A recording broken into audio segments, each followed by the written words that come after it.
House will come to order. Today's Pledge of Allegiance is by Savannah Hanson Hahn from Slavin School in Denver, Colorado. Will you please join me in the pledge? I pledge allegiance to the flag of the United States of America and to the republic for which it stands, one nation, under God, indivisible, with liberty and justice for all. Thank you so much, Savannah. And today, Savannah is Kathy's granddaughter. So thanks for joining us.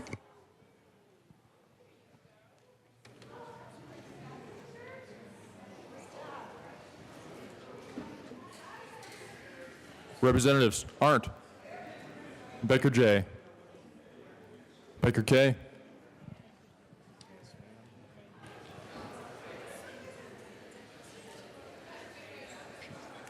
Beckman, Representative Beckman,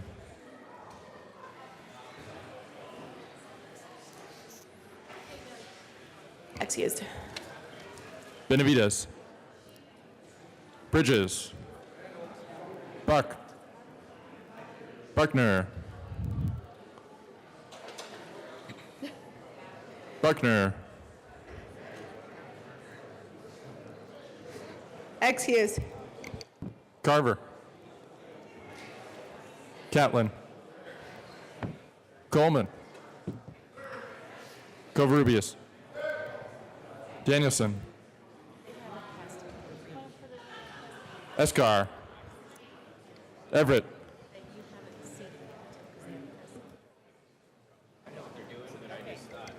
Excused. Exum, Excused. Foot, Foot,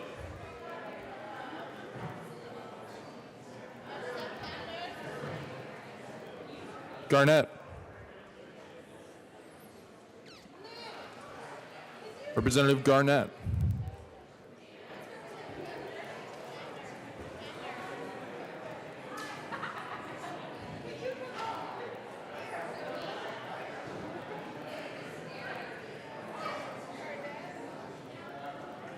Excused. Representative Garnett is present. Janal, Gray, Hamner, Hanson, Harrod, Hooten, Humphrey, Jackson. Representative Exum is present. Kennedy, Kraft Tharp,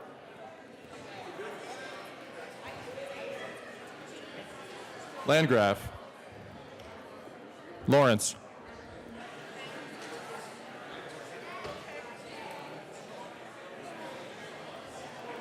Lawrence,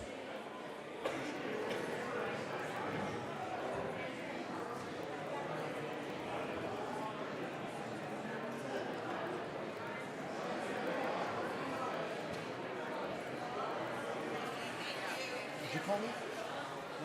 We're in the L's. I'm working on it. But you were reading so fast the other day that you can't read, like, what's going on? Morning, Representative Salazar. Morning, Madam Speaker. We got 2 days left, buddy. Oh my gosh. So today's gonna go just 2 hours, right? Would you move the, Thank you. Okay. Miss Brenda, who are you waiting for? Yeah, Lauren says she's running late. Excuse. Lee. Leonard. Lewis. Liston. Lontine. Lundeen. McKean. McKean. Excuse. McLaughlin. Melton. Michelson Janae. Neville. Pabone. Pedersen. Pedersen. Excuse. Rankin. Ransom. Ryer. Roberts. Rosenthal. Sane. Salazar.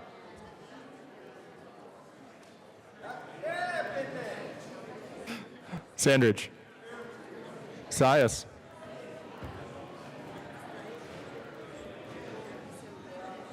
Representative Sias.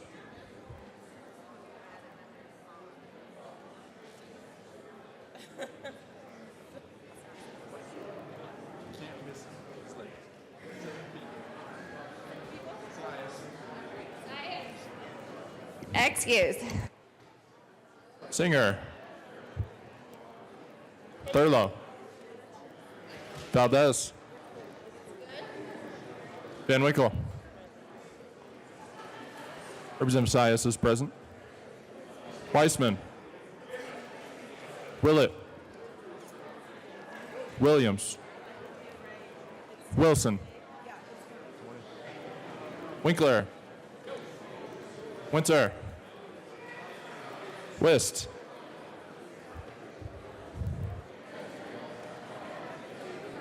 Wist. Representative Lawrence is present.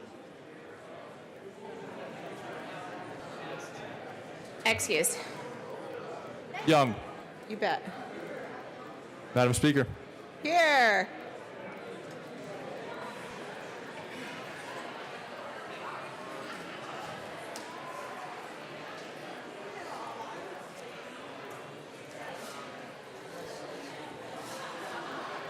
I have Beckman, Buckner, Everett, McKean, Pedersen, and Wist.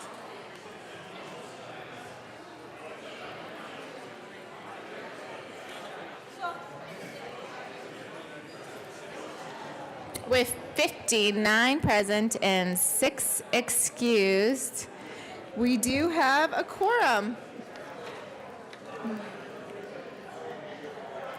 Representative Winkler. Good morning.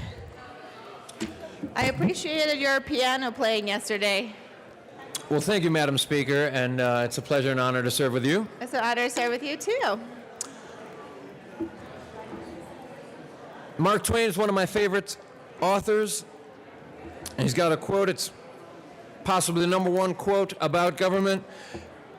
Patriotism is supporting your country all of the time, and your government when it deserves it. I'm not sure how to feel about that quote when I'm now part of the government, but I definitely support it. And it is with that spirit, Madam Speaker, I move that the reading of the journal of May 4th, or Monday, May 7th, 2018, be dispensed with and approved as corrected by the Chief Clerk. All right, members, you have heard the motion. Everyone in favor signify by saying aye. Aye. Those opposed signify by saying no. That motion passes. Announcements and introductions.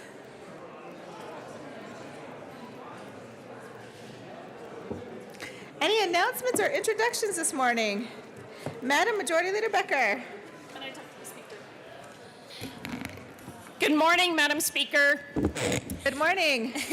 Members, if you want to know what's going on today, I suggest that you listen for just a couple minutes. Just 1 second.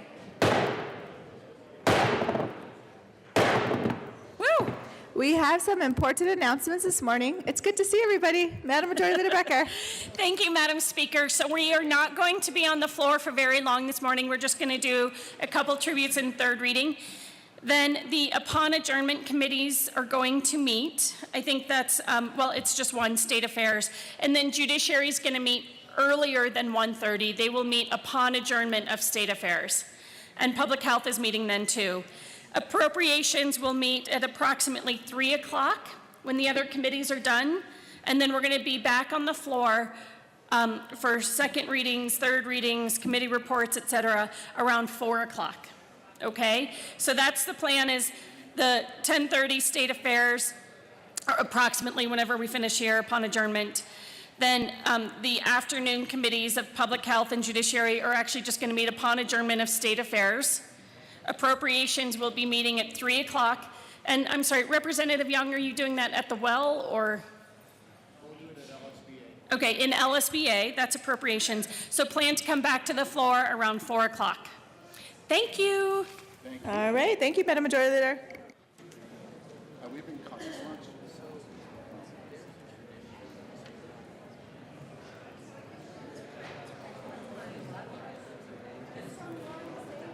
Announcements or introductions? Representative Hamner. Thank you, Madam Speaker. Guess what, Capitol Choir? We have, yes, we do, another birthday on the floor today. And then tomorrow we're going to have to figure out how to honor all of the rest of you who are so lucky that you have birthdays outside of our legislative session. But I am calling down the Capitol Choir, and while they're assembling, I also have an announcement on the calendar. It shows that the Conference Committee for House Bill 1340 will be meeting, but that is not going to happen until later today or tomorrow. So, Capitol Choir, we have a birthday today. It is Representative Leonard's birthday. Did you know that, sir? Must be around. Yes, you.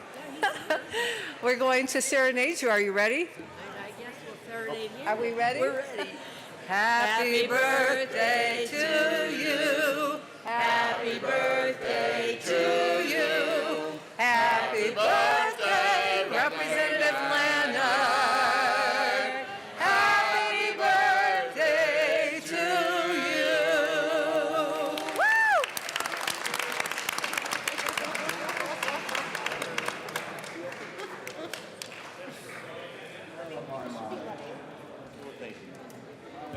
Further announcements or introductions? Representative Winter. Members, I just wanted to share something. This is not something I normally do, but it helped me a lot last night. My son had brought home a poem he wrote at school, and I thought it was very appropriate for the last 2 days of session. So I wanted to give you some inspiration from a 9-year-old. And here's what he wrote. I think it'll all help us get through the next 48 hours. I am growth. I'm always ready for what tomorrow brings me. I wonder how I can improve. I see there are no bad feelings except doubt. I hear my classmates' advice and I take it and say thank you. I want to improve on my mistakes. I am always ready for what tomorrow brings me. I imagine the problems and strategy are in my head. I feel like it can always improve. I touch my mind and see the problems and generate strategy. I worry about losing thought. I cry when I feel like I'm terrible at something. I'm always ready for what tomorrow brings me. I understand that mistakes help me improve. I say I can always try again. I dream that I'm solving the questions in my head. I try to do my best work. I hope to have fun with my answer. I'm ready for what tomorrow brings me. I am growth. Thank you, Representative Winter. Representative Buck. Thank you very much, Madam Speaker. And Representative Winter, I appreciate that. And I just came down here to share my thoughts on what I shared in the prayer breakfast. There is a difference of opinion down here, but there is nothing that will stop the bond of friendships, and I never, ever want that to come between any of us down here. And I ask the Lord to just speak to our hearts and bring us together. Even though we are fighting for our districts, we're fighting for the people that brought us down here. So God bless you, and thank you for all that you've done. And I know it's been tough on a lot of us. We've got, 48 hours more, and thank you, members. I appreciate this moment. Oh, awesome. Thank you.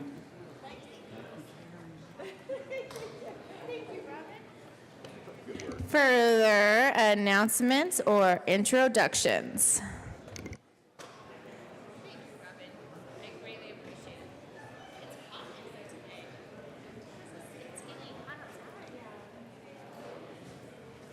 Further announcements or introductions? Representative Pete Lee, good morning. Good morning. Thank you, Madam Chair. I'm not sure I got the right sheet here. I apologize profoundly. I've been called worse.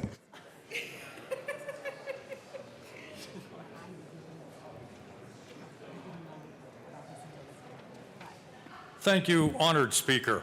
I have Senate Bill 263 has been added to the Judiciary Committee calendar this afternoon, which I understand now will be this morning on adjournment. So 263, Singer-Landgraf pilot program, court-approved treatment of meds in jails. Thank you. All right, further announcements or introductions? Members, I just want to remind you all again, I know this has been said the last couple days, tomorrow at 8 a.m., the Executive Committee will be meeting in HCR 109, and we are going to be reviewing suggested policies that we should make to our harassment policy from Director Fitzsimons. So I hope that you can join us if you would like to. We will be there at 8 a.m. tomorrow. Further announcements or introductions? Representative Liston. Thank you, Madam Speaker. Good morning, everybody. It was a long day. Members, this is probably going to be your last good economic news that I have a chance. I want to pay homage and tribute to a very well-known person by the name of Warren Buffett. I'm sure many of you all have heard of Warren Buffett. He's called the Oracle of Omaha. And he is the CEO of a well-known company called Berkshire Hathaway. Over the weekend, they had their annual meeting. You know, public companies are required to have an annual meeting. They had 40,000 people attend their annual meeting. He is a wealth of information, a true gentleman, and he's also a Democrat. Just so you know that. A lot of people don't know that. He is a Democrat, but he's a good Democrat and a smart Democrat.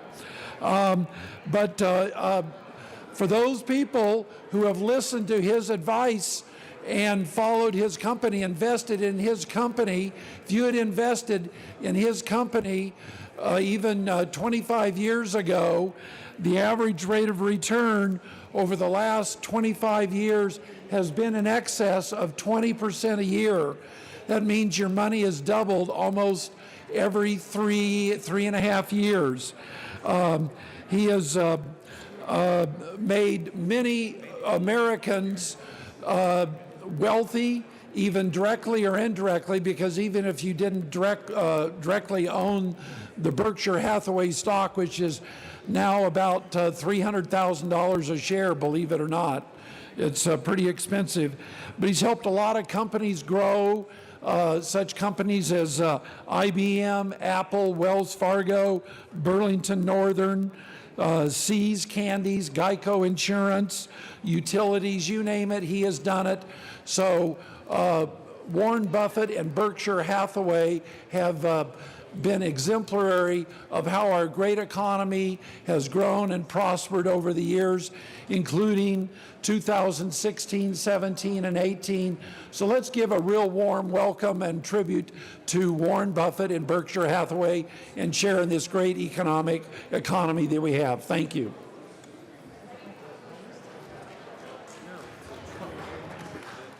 Representative Hansen. Thank you so much, Madam Speaker. And I also join my colleague from Colorado Springs in celebrating Warren Buffett. What an American treasure he is.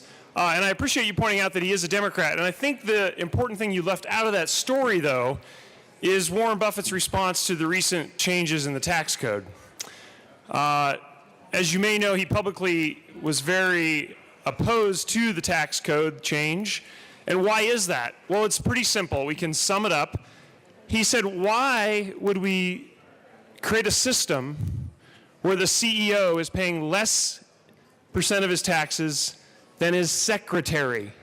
Think about that just for 1 second. Warren Buffett's secretary, a salaried employee of Berkshire Hathaway, her total tax rate is less than the CEO of the company on a percentage basis. Pardon me, higher on a percentage basis.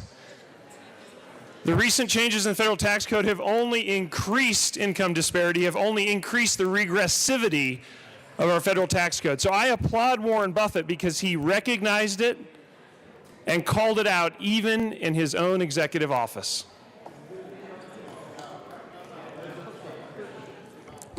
So we have Just a clarification. today and tomorrow to process a lot of bills. Representative Liston. And thank you, Madam Speaker. Well, and just to further educate y'all, the reason why Warren Buffett's taxes are lower is that he takes advantage of the capital gains tax, which is perfectly legitimate. And he does not take a salary intentionally. He takes advantage of the capital gains tax at 15%, which all Americans are allowed to do.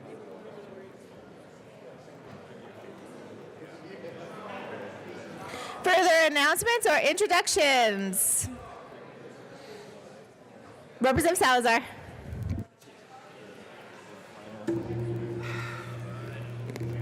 Thank you, Madam Speaker. It's been a pleasure to serve with you. And you're not paying any attention, huh? I'm over here multitasking like usual. It is an honor to serve with you too, Representative Salazar. Thank you. You know what happens when you give those massive tax cuts to the wealthy? Where does that trickle down to? Trickles down to the middle class and to the poor. And guess what ends up happening a few years later? Well, the chickens come home to roost. Farmers know that. As chickens always come home to roost. As that budget deficit starts to increase skyward and as we start seeing less investment in our infrastructure and as our population begins to grow, as we need more things in our society, the rich, they just get richer. And then the chickens come home to roost. One of those things, a good indicator, is interest rates, which my colleagues came and spoke about yesterday. And the rising interest rates that are happening. What is that indicative of? It's not indicative of a healthy economy. It might be indicative of inflation and other kinds of things. It might be indicative of the fact that we might be in a little bit of trouble. That's what this is about. So we can't say thank you, Obama, to that. Nope. But I tell you, soon enough, the chickens are going to come home to roost, and I bet you this well will be very silent in the next couple of years as our economy starts to stagnate and we start to have a lot of problems. Oh, and by the way, good morning. Good morning, Representative Salazar. He's not paying attention to me. Representative Pabon. Thank you, Madam Speaker. And Madam Speaker, we have some guests here today from, I believe, Lake Ann Valdez Elementary. We have students visiting. Please stand up. Welcome to the House of Representatives. We're very excited to have you here today. And let's give them a round of applause, everyone. Welcome. Welcome to the Capitol. Further announcements or introductions? Representative Buckner. Thank you, Madam Speaker. Good morning, colleagues. Well, if I can have your attention, please. Hold on just one moment. Representative Buckner. Guess what tomorrow is? Yes. Some people are calling it graduation day as well. We have 17 legislators in this chamber who are graduating and going somewhere else.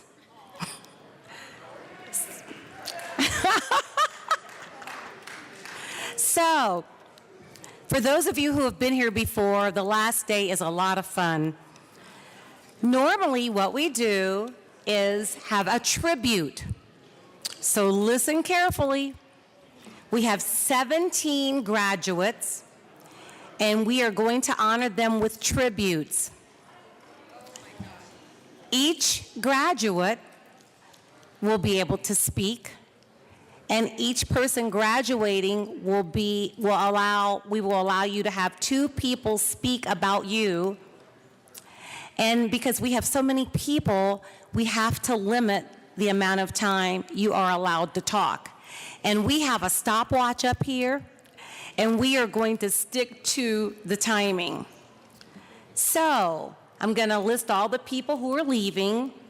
Representative Becker, Representative Danielson, our speaker, Representative Everett, Representative Foote, Representative Hamner, Representative Lawrence, Representative Lee, Representative Lundeen, Representative Pabon, Representative Pedersen, Representative Rosenthal, Representative Salazar, Representative Thurlow, Representative Willett, Representative Winter, and Representative Young. So you're being honored tomorrow, so choose 2 people to speak for you, and we have to limit the amount of time for each speaker to 2 minutes. And those of you who are graduating, we'll give you a little bit more time. We'll give you 3 to 4 minutes. So if you have any questions, come and see me. Get your tributes ready. Make them great. And we'll have a lot of fun tomorrow. If you have any questions, come to see me on the floor today. Thank you. Thank you, Representative Buckner. Further announcements or introductions? Representative Wilson. Thank you, Madam Speaker. Colleagues, because the economy is so good, we have over here on the right side of the chamber, USA National Miss Colorado young ladies. Young ladies, please stand.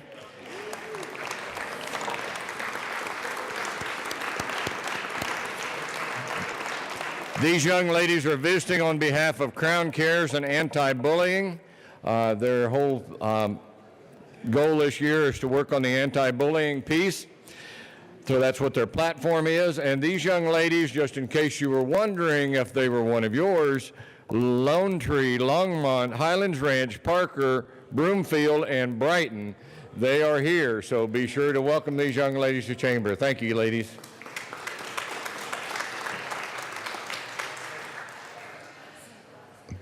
Further announcements or introductions? Madam Speaker Pro Tem Danielson. Thank you, Madam Speaker. Thank you, colleagues. Today I'm giving a tribute, and I'm just going to introduce it briefly. Madam Speaker Pro Tem, hold on one moment. Thank you. Members, we are doing a tribute this morning. Can we please have your attention? Madam Speaker Pro Tem. Thank you, Madam Speaker. Folks, we should all be very proud of the people that we're honoring with this tribute today. It marks the 40th anniversary of the start of the movement for people with disabilities to gain equality and dignity, and it started right here in Denver. And I've been doing.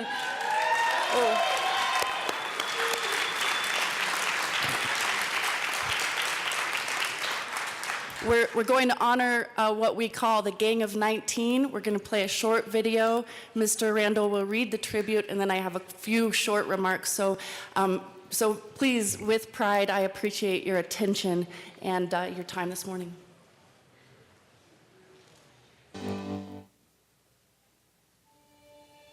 This was like a silent revolution. Colorado is so often really at the center of national trends. Colorado was the center of the disability rights movement in the 1970s and 80s. With the founding of ADAPT, a new era of activism among people with disabilities. It became a national movement. Its heartbeat was coming from Denver. Armed with the promise of equal access and the right leadership at the right time, 19 brave individuals inspired the nation. It was a long and challenging battle, blessed with the perfect mix of civil disobedience, the lens of the media, legal action, and passionate individuals whose lives depended on it. The Gang of 19 are a group of young people that grew up in a Denver nursing home. The protests in Denver were the beginning of a new era. Denver became one of the first cities to have accessible mass transit. And I don't know of any movement that was so insistent on winning. Having their rights acknowledged and their abilities rather than just their disability was very important. And so the ADA was passed to end a protest that began with the Gang of 19. This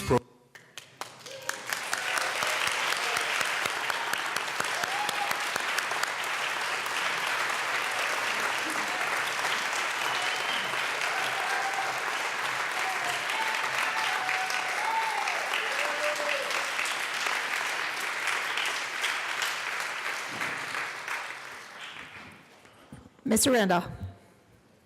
The House of Representatives convened in the 71st General Assembly hereby extends sincere commendations to the Gang of 19. This year marks the 40th anniversary of the modern-day disability rights movement, which occurred in Denver, Colorado. On July 5th and 6th in 1978, a group of 19 people with disabilities, most of whom were in wheelchairs, disrupted life as usual by blocking buses at the busy Denver Broadway and Colfax intersection to demand the attention of lawmakers and the media. This Gang of 19 were also members of the Atlantis community, which opened in 1974 and advocated for independent living, including transportation for people with disabilities. The work of the Atlantis community led to the forming of the national advocacy organization, ADAPT, which originally stood for American Disabled for Accessible Public Transportation. The fight for accessible public transportation was an initial catalyst for President George H.W. Bush signing the Americans with Disabilities Act on July 26, 1990. To this day, dedicated individuals and organizations continue the fight for equality for people with disabilities. The Colorado General Assembly honors with gratitude the Gang of 19, Linda Kizamandre, Jeannie Joyce, Renate Rabe Conrad, Carrie Scott, Willie Cornelison, George Roberts, Mary Ann Cisneros, Carolyn Finnell, Mel Conradi, Bobby Simpson, Jim Lundvall, Debbie Tracy, Glenn Kopp, Lori Keeson, Bob Conrad, Larry Ruiz, Cindy Dunn, Terry Fowler, and Paul Brady. On request of Representative Jesse Danielson, given this 8th day of May, 2018, State Capitol in Denver. Madam Speaker Pro Tem. Thank you, Madam Speaker, and thank you so much, colleagues. I just have a few remarks. I just had to say what symbol means more in the struggle for civil rights than public transportation. The bus. Rosa Parks, she took her stand on the bus, something that a disabled person couldn't even use until the 80s, the 1980s. A public protest right here in Denver spurred a national movement that resulted in the signing of the Americans with Disabilities Act. If you haven't seen the photos or the video of people crawling up the United States Capitol steps because those stairs are inaccessible, to wheelchair users, to make a point about their rights, you should. There are 1,000 very moving images just like that from decades of protest, court cases, lawmaking, and ultimately, these people achieving equality bit by bit for people with disabilities. And where can you view these images? Walk right into Atlantis Community, an independent living center right here in Denver and the home to ADAPT. Nothing about us without us, ever.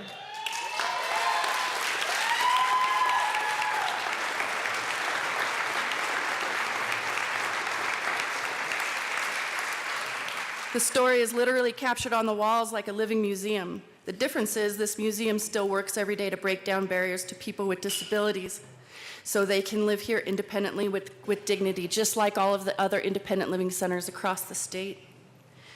I stand with the Gang of 19 these 40 years later. My mom, Beth Danielson, dedicated her career to the rights of people with disabilities and passed that passion down to me. You have my commitment to fight for these goals so long as I serve in public office, and I can say with some confidence of these fine people that I serve with in this chamber. Thank you to the Gang of 19 and to the countless individuals who passionately dedicate your lives to fighting for equality for people with disabilities, and please keep it up. Thank you for coming.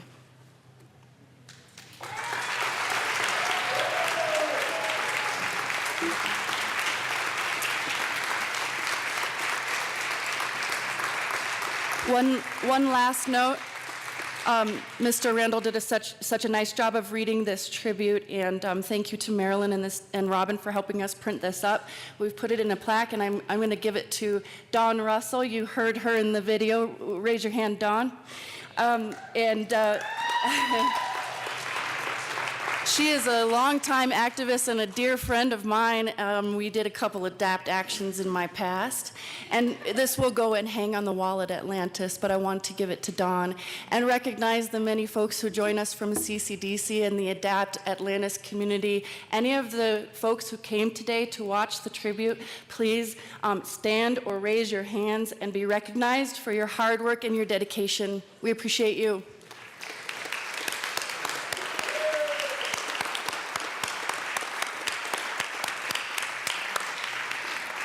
Thank you so much.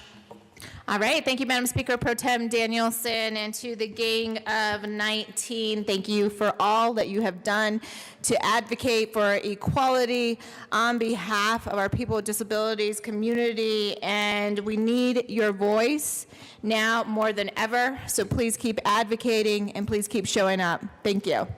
Further announcements or introductions? Any announcements or introductions? I have one, Senate Bill 252 that is going to conference committee. The conferees will be Representative Lee, Representative Weissman, and Representative Wist. All right, thank you. With that, that takes us to third reading of bills, final passage. Madam Majority Leader Becker. Oh, no, you can just start. Just start? Okay. Mr. Randall, please read the title of House Bill 1440. House Bill 1440, Representative Valdez, all Senators Todd and Quorum, concerning pre-need funeral contract sellers in connection therewith making an appropriation. Madam Majority Leader Becker. Thank you, Madam Speaker. I move for the passage of House Bill 1440 on third reading and final passage. Properly moved. Mr. Randall, please open the machine. Members, please proceed to vote.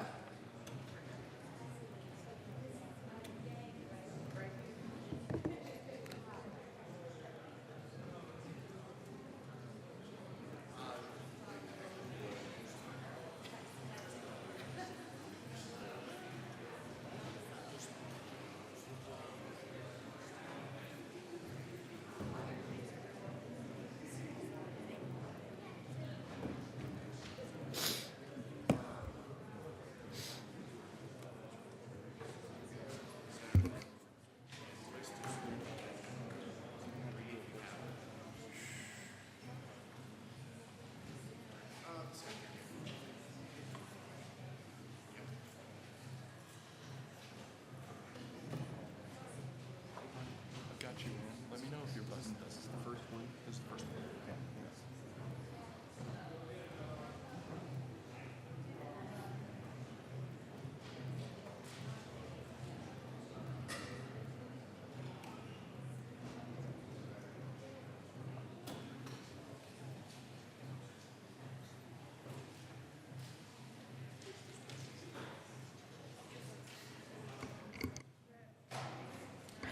Representative Montine, Kennedy, and Garnett.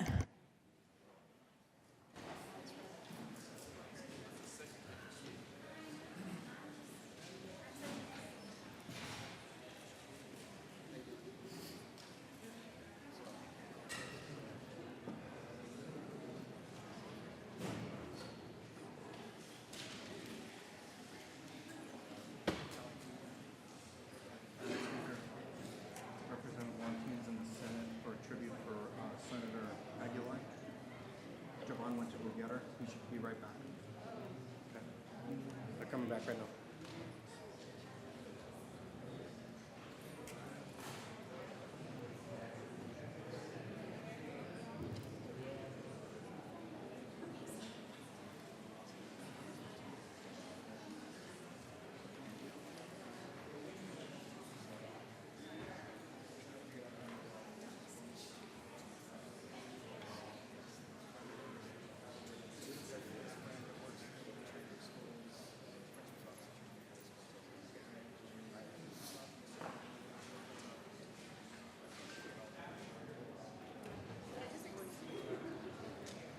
Please close the machine. With 42 yes votes, 23 no votes, House Bill 1440 is passed. Co-sponsors.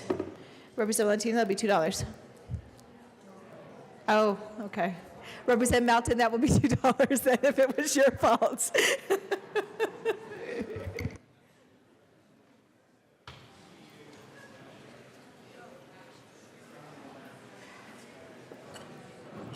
Please close the machine. Mr. Randall, please read the title of Senate Bill 259. Senate Bill 259 by Senator Smallwood, House Representative Pabon, concerning the taxation of retail marijuana by local governments in connection therewith making an appropriation. Assistant Majority Leader Garnett. Thank you, Madam Speaker. I move for the passage of Senate Bill 259 on third reading and final passage. Properly moved. Mr. Randall, please open the machine.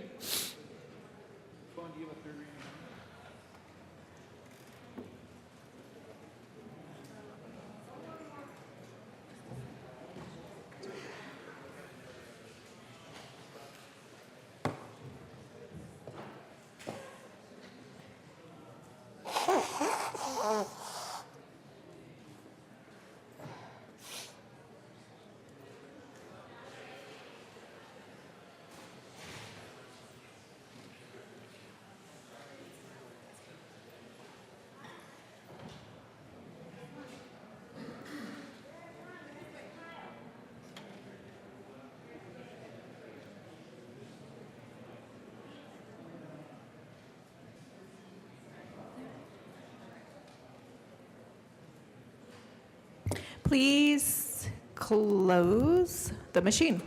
With 55 yes votes, 10 no votes, Senate Bill 259 is passed on third reading and final passage. Co-sponsors.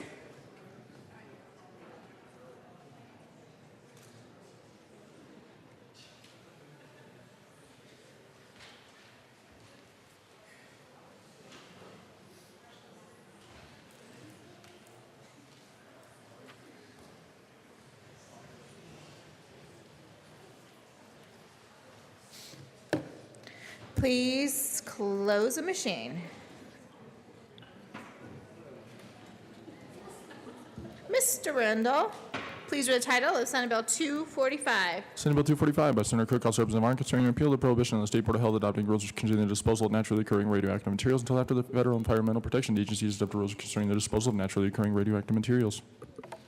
Assistant Majority Leader Garnett. Thank you, Madam Speaker. I move for the passage of Senate Bill 245 on third reading and final passage. All right, properly moved. Mr. Randall, please open the machine.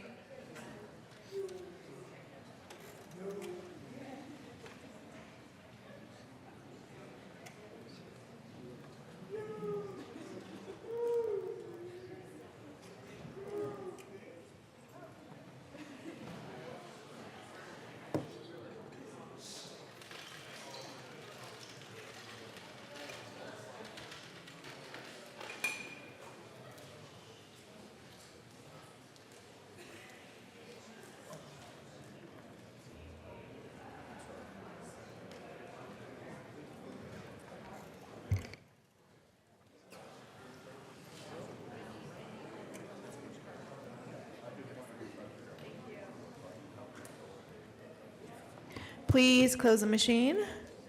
With 54 yes votes, 11 no votes, Senate Bill 245 is passed. Co-sponsors.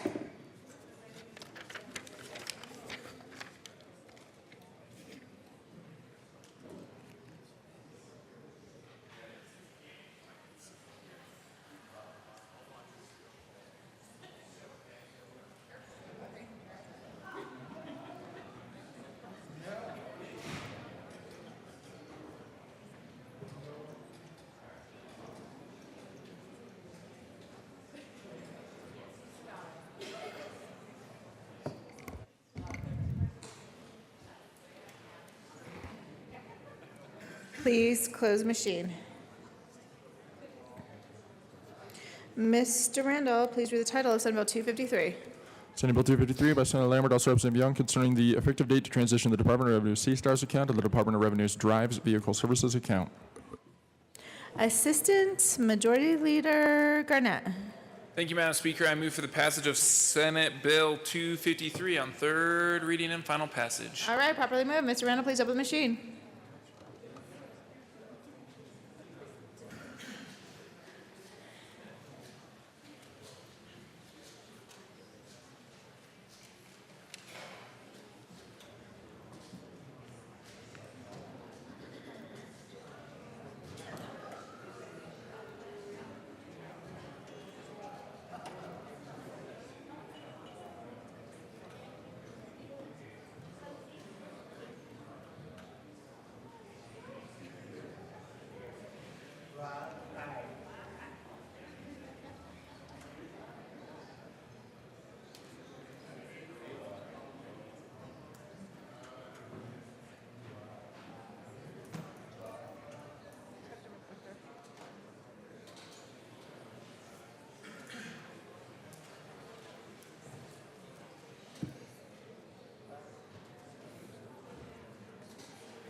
Please close the machine.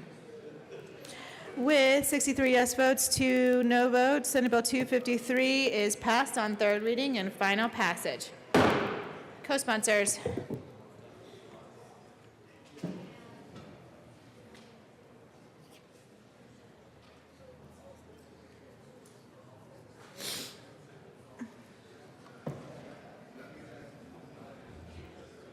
Please close the machine. Mr. Randall, please read the title of Senate Bill 255. Senate Bill 255 by Senator Tate, also Representative Martin Hooten, concerning the use of electronic formats and the issuance of certificates of titles for vehicles. Assistant Majority Leader Garnett. Thank you, Madam Speaker. I move for the passage of Senate Bill 255 on third reading and final passage. Properly moved. Representative Barnes and Representative Hooten. Thank you. Thank you. Thank you, Madam Speaker. We ask permission for a third reading amendment. All right. Would you like to tell us why? Certainly. It's my fault. There was an amendment to the committee report, and I moved and passed the committee report before I amended it, and this is the amendment that was supposed to go on then. It's a technical amendment that certainly, as we discussed in the original amendment, we were trying to mesh two bills together and so that the whole thing trues up. That's what we're doing today. All right. All right, Ms. Randall, please open the machine. Members, please proceed to vote. This is permission to grant a third reading amendment.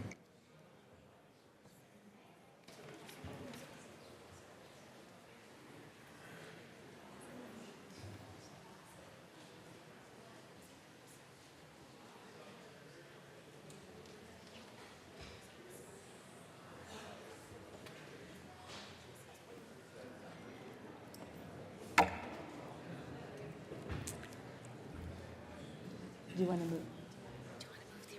Yeah.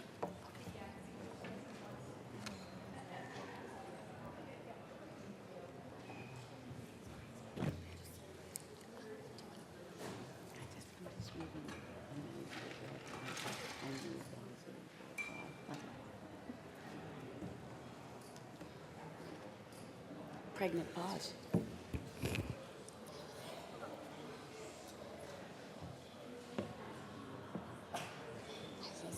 Please close the machine. With 62 yes votes, 3 no votes, permission to offer a third reading amendment is granted. Representative Hooten. Thank you, Madam Speaker. I move L005. Properly moved, and it is displayed. Any further discussion? This is a purely technical amendment. All right, Mr. Randall, please open the machine. Members, please proceed to vote.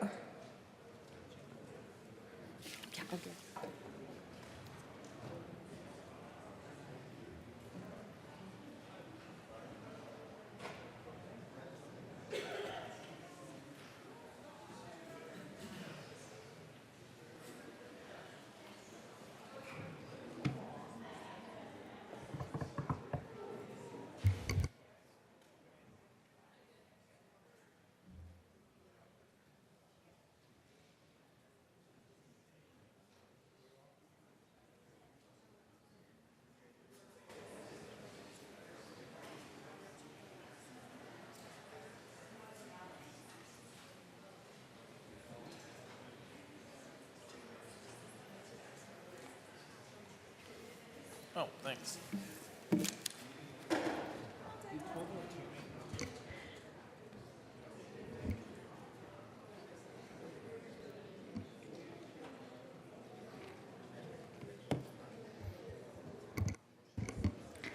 Please close the machine. With 54 yes votes, 11 no votes, L005 is adopted.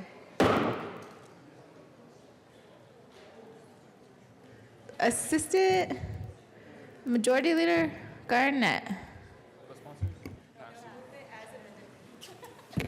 Thank you, Madam Speaker. Thanks for helping me with that. I move for the passage of Senate Bill 255 as amended. All right, properly moved. Question before us is the passage of Senate Bill 255 as amended. Mr. Randall, please open the machine.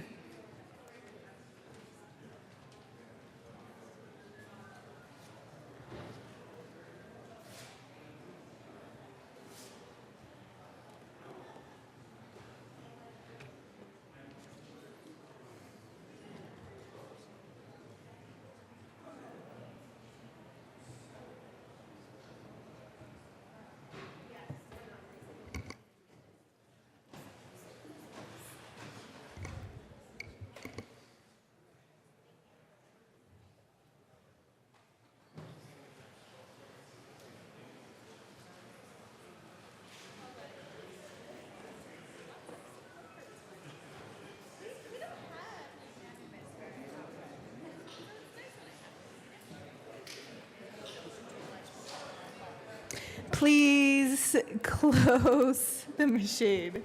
With 65 yes votes, 0 no votes, Senate Bill 255 is passed as amended on third reading and final passage. Co-sponsors.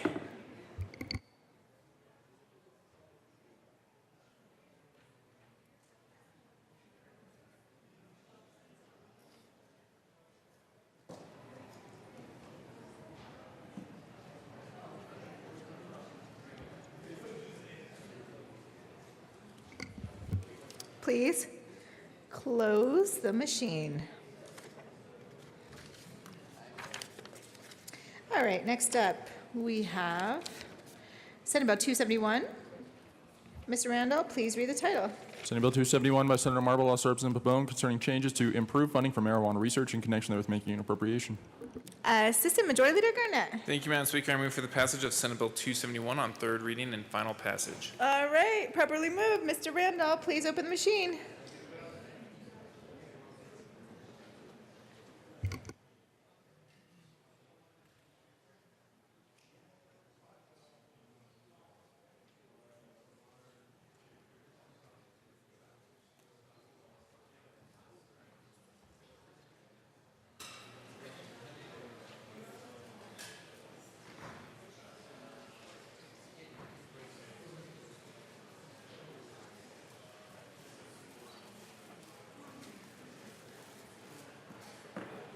Representative Lundeen, Humphrey, and Escar. Please close the machine. With 41 yes votes, 24 no votes, Senate Bill 271 is passed on third reading and final passage. Co-sponsors.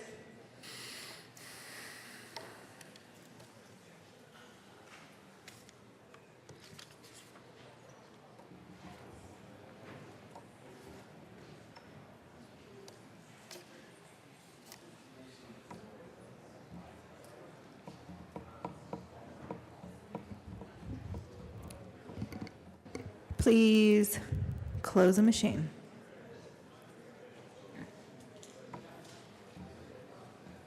Mr. Randall, please read the title of House Bill 1226. House Bill 1226, Representatives Everett and Bridges, also Senators Smallwood and Fenberg, concerning the review of degree programs offered by state institutions of higher education in connection therewith, making an appropriation.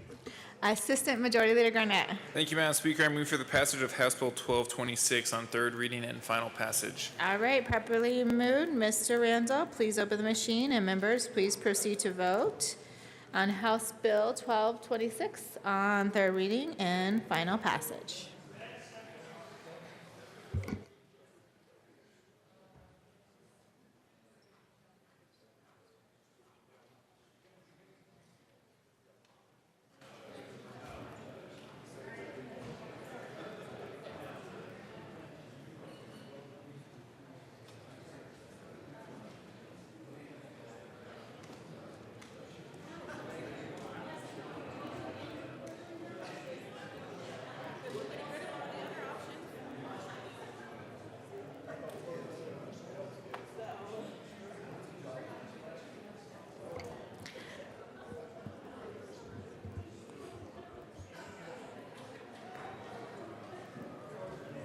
Please close the machine. With 63 yes votes, 2 no votes, House Bill 1226 is passed on third reading and final passage. Co-sponsors.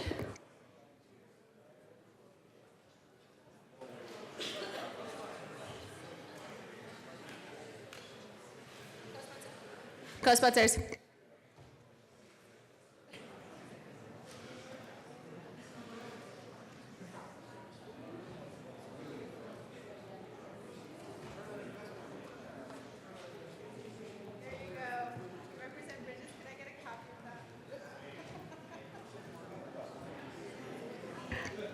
Co-sponsors.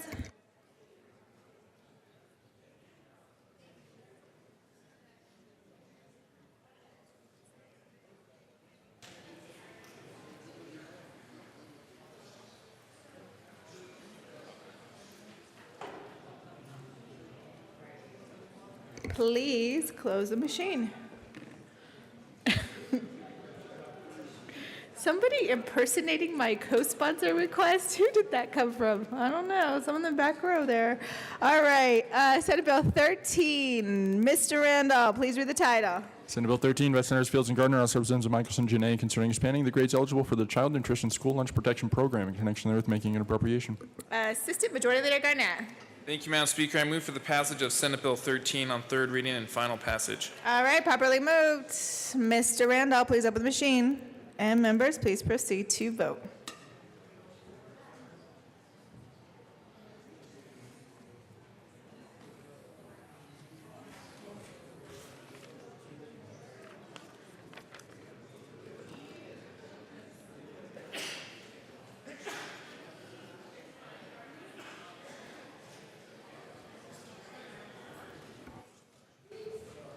Representative Pabon, Beckman,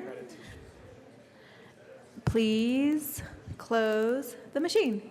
With 36 yes votes, 29 no votes, Senate Bill 13 is passed on third reading and final passage. Co-sponsors.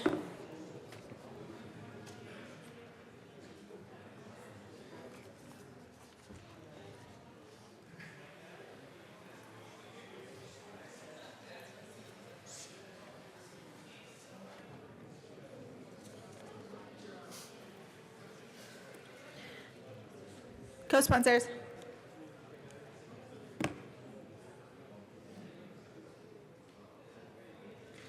Please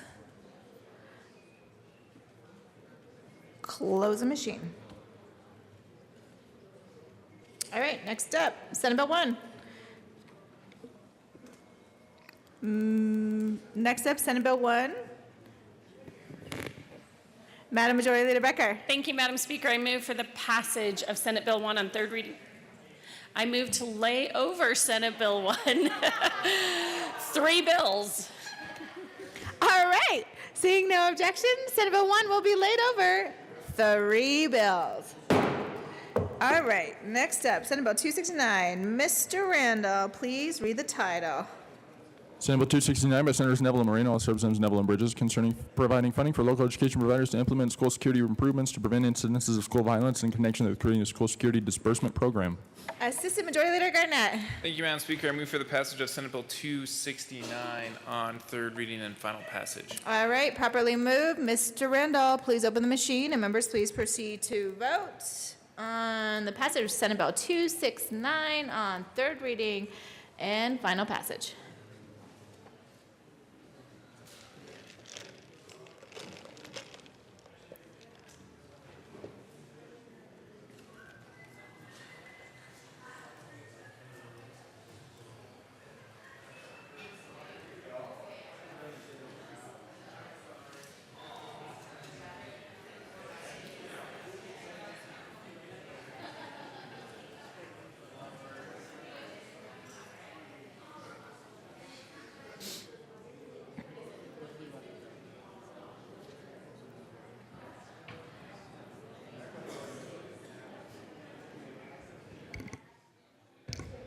Representative Danielson, Kennedy, and that's it.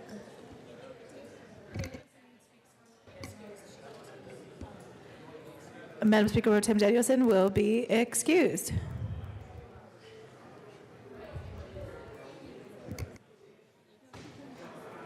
Please close the machine. With 64 yes votes, 0 no votes, and 1 excused, Senate Bill 269 is passed on third reading and final passage. Co-sponsors.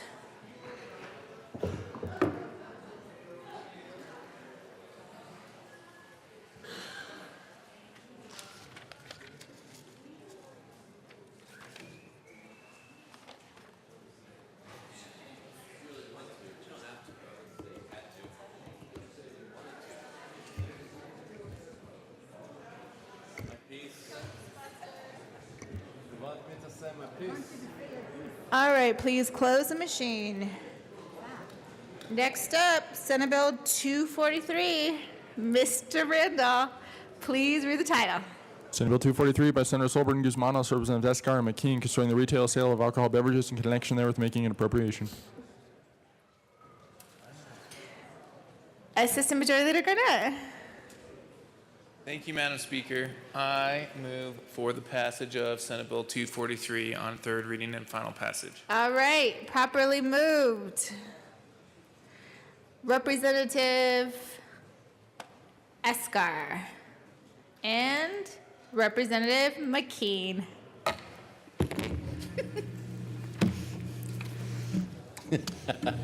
Good morning, everybody. We have the audacity to ask for permission for a third reading amendment. All right, a request is in order. Would you like to tell us why? I would be delighted to tell you why. So in both the committees where we were presenting this bill, we were asked very, very specifically to make sure that we could get to conference committee and make sure that all the amendments stay on. We want to be able to honor that. And part of being able to honor that is to know sometimes what are the things that might be more difficult than we can manage in conference committee. And we think that one of the amendments from last night is just a bridge too far with what the conference committee will probably be willing to do. Representative Escar. Thank you, Madam Speaker. Quite honestly, in both committees, we were put on the record, on the microphone, and our integrity questioned about how we would take this bill to the next level. And amending the bill the way it was amended goes back on what we both said we would attempt to do. So we are trying to honor the questions that were asked of us in committee, and that's why we would like permission to run an amendment. All right. So right now the conversation is permission to offer a third reading amendment. And it looks like there's still plenty of debate on that. Assistant Majority Leader Garnett. Thank you, Madam Speaker, and I want to thank the sponsors for asking for permission to run a third reading amendment. And I just want to clarify for the record, the integrity of the sponsors is strong. I was the one who was frustrated in committee because there were communications that went out to people in my district who said that some of the work that had been done in the Public Health Committee on Friday, don't worry about any of that. It's going to be stripped out when it goes to the Senate. And so I was frustrated because I didn't know what bill we were going to be voting on in appropriations. Were we going to be voting on the bill that was before us, or was the plan to send it to the Senate, strip off the amendments that members put on in public health, strip off amendments that were added during appropriations, and then a different bill was going to come back?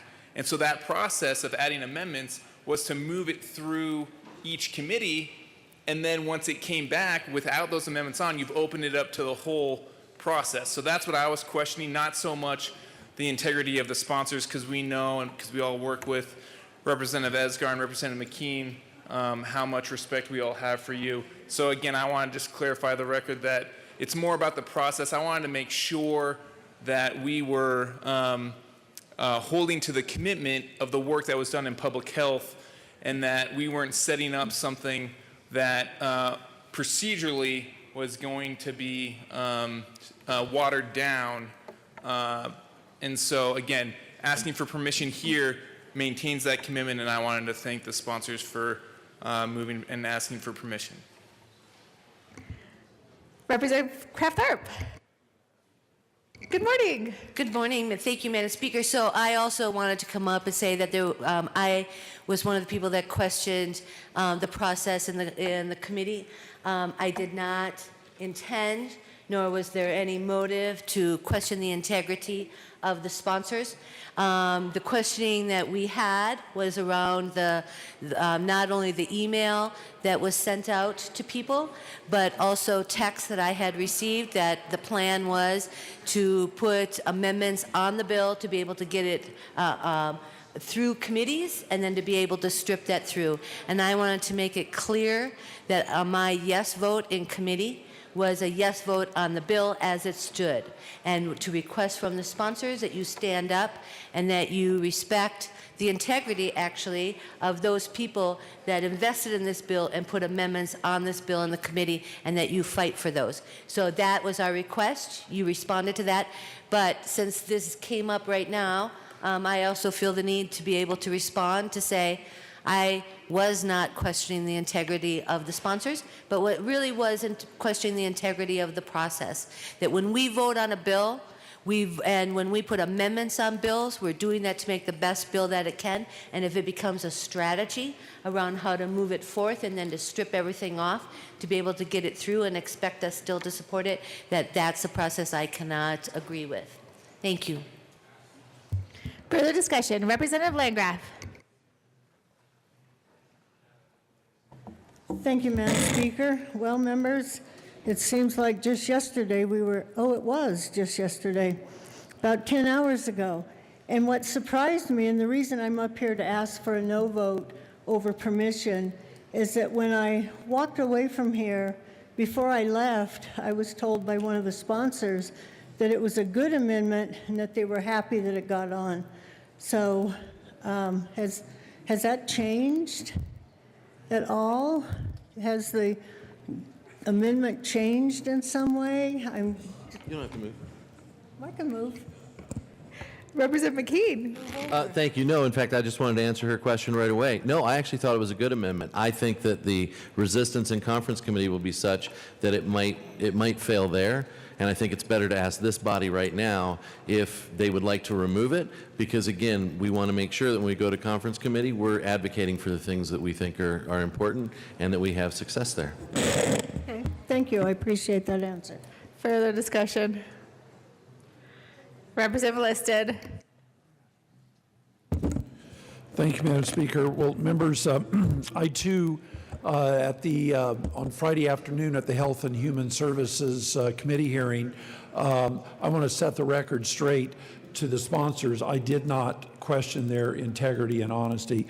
My issue with the bill had to do with the group behind it, which I will not name. So I want to be perfectly clear to the sponsors. I did not question your integrity, honesty. My issue was with the people, the organization that was running this bill. 2 years ago, a deal was made. This organization strongly pushed for 197, and before it was even fully implemented, they were reneging on their word. That was my issue and concern. I am truly sorry to the sponsors if you took my comments, which were not directed at you at all. I want to set the record straight. With that being said, we had an agreement last night on these amendments. And in all my years that have been down here, I seldom, if ever, see a motion to strip amendment that's been put on. So I would urge a no vote. But I do applaud the sponsors for their tenacity and what you're trying to do. So I want to set the record straight, okay? Representative Van Winkle. Thank you, Madam Speaker. And I asked for a no vote, members. It hasn't even been 12 hours since we voted on this. The machines were opened. We chose. We, as the House of Representatives, came together, looked at this amendment, said this is a good idea. This is a settled question. I asked for a no vote. Further discussion. Representative Lawrence. Representative Landgraf. Thank you, Madam Speaker. I just forgot to mention one thing. This was a recorded vote. If you remember how long the machine was left open, there was plenty of time for people to make a decision, change their mind, make another decision. I don't think there were accidents made here. I think this was a legitimate, well-thought-out vote on a well-thought-out amendment, and I would ask that people remember that and adhere to their vote last night and vote no on a substitute. Further discussion. Representative Sade. Thank you, Madam Speaker. I find it interesting on the liquor bill. We wake up the next morning, find it's not for us, and we want to nod off on third reading. We did have a recorded vote, as Representative Landgraf has said. This amendment was the one little piece of free market that was in this bill, and I'd urge you to vote no on the permission. Further discussion. Representative Puboud. Good morning. Good morning, Madam Speaker. Thank you, Madam Speaker. So I actually am not actually sure what amendment we're talking about, and generally speaking, what we do when we ask for permission is in keeping with our at least tradition, as we say as sponsors, here's what permission I'd like to get for this type of amendment.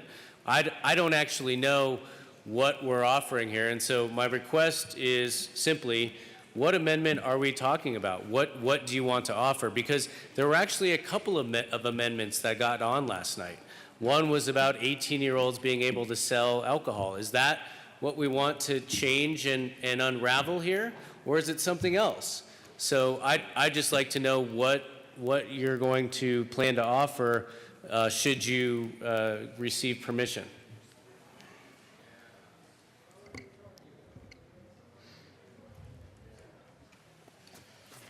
Representative McKean and Representative Escar.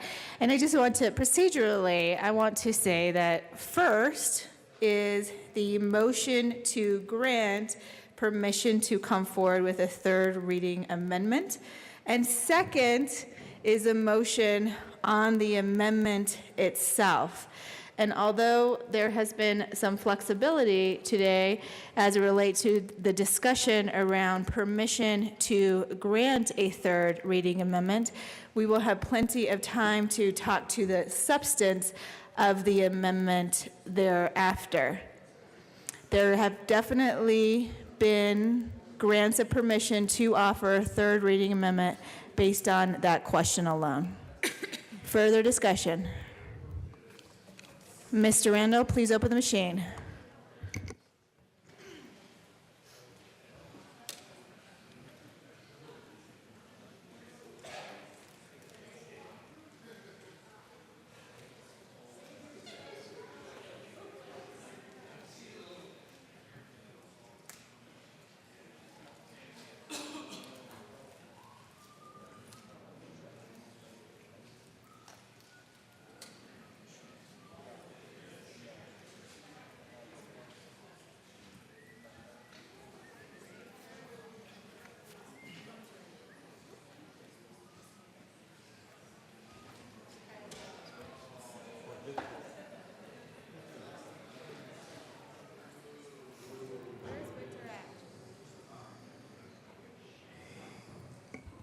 Please close the machine. With 34 yes votes, 31 no votes, permission to offer a third reading amendment is granted by the body. Representative McKean. Well, thank you very much, Madam Speaker. So it's a little bit like a birthday because, you know, you're given the present and now we can open it and figure out what it is. And it is exactly what we were just talking about. But when we go back to the discussion we had last night, and you're right, we took a vote. The challenge that we have is that as we look at this bill going forward, we think it's worth asking that question again to make sure that we have what we need to go into a conference committee. And this one, we feel like is that bridge too far. We think that it will possibly be the hitch in the giddy up. We think also that really what we've got in this bill is a way to go forward with exactly what 197 said that we needed to prepare and go forward with. And so I would actually ask for an aye vote on the amendment we're about to move. Representative Eskar. Thank you, Madam Speaker. I move amendment L097 and ask that it be displayed. Okay, properly moved, and it is displayed.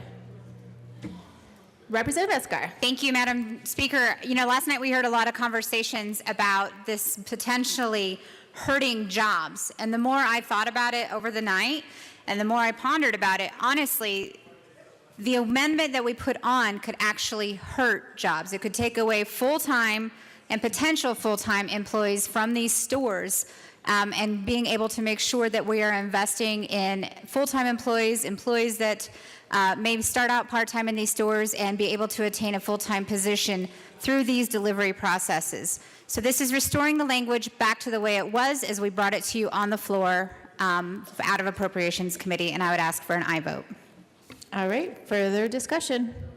Representative Landgraf. Thank you, Madam Speaker. I think there's a misunderstanding in the amendment that was put on last night. The amendment last night does not prohibit stores from making deliveries. So there's no way it can cost jobs. What it does is it allows third-party deliveries in addition to. So it does exactly what's in law today. It aligns back with current law, which the new bill, if it passes, will take away. It also aligns with our new marijuana laws, which says a third party can deliver marijuana. Now, you may not like that or agree with it, but we've passed that. It also allows small stores to offer this service when they can't afford to keep either employees on hand to make deliveries. You can imagine if you're a two-person mom and pop store, how can you possibly allow one of those employees to go running around town making deliveries? That will never happen. But it would allow that business to keep somebody on a retainer, not as an employee, but just somebody on call to make those deliveries. Again, this is a job expansion, putting it back to where it is now. The new bill, if it passes as is, will severely limit jobs.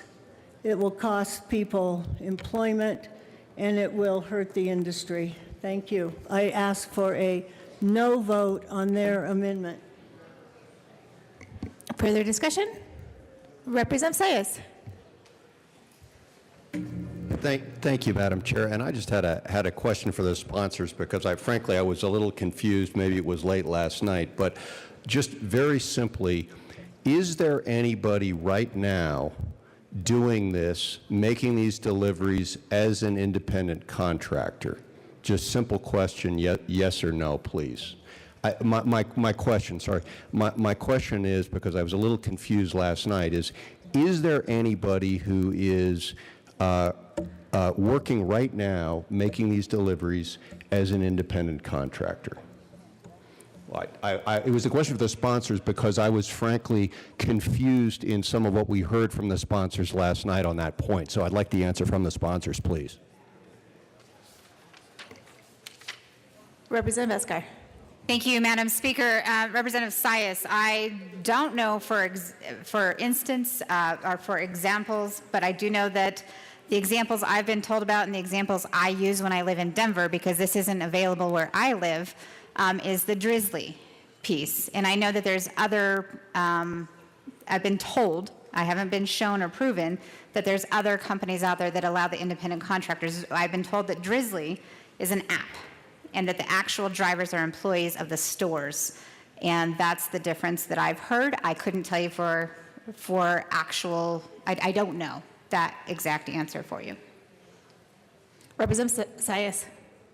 Thank you, Madam Speaker, and thank you, Representative Eskar. So maybe we can have some other folks weigh in here, but I did hear the discussion about Drizzly last night, but what I didn't hear was discussion from the sponsors about other apps that are enabling folks to earn a living right now doing this as independent contractors. So I'd like to hear if that's actually going on. And then my second question to the sponsors is, if this amendment is taken out, won't we in fact be eliminating those existing jobs from the marketplace? So that's my second question to the sponsors. Representative Sane. Thank you, Madam Speaker. There's very few times I've heard an argument that more freedom is going to mean a loss of jobs. Now, if you think about this, if there really isn't somebody doing this right now with independent contractors, then why not?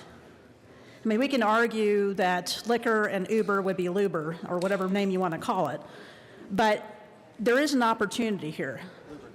And that is, if people are delivering liquor, that might mean more people are off the streets that shouldn't be driving to the liquor store,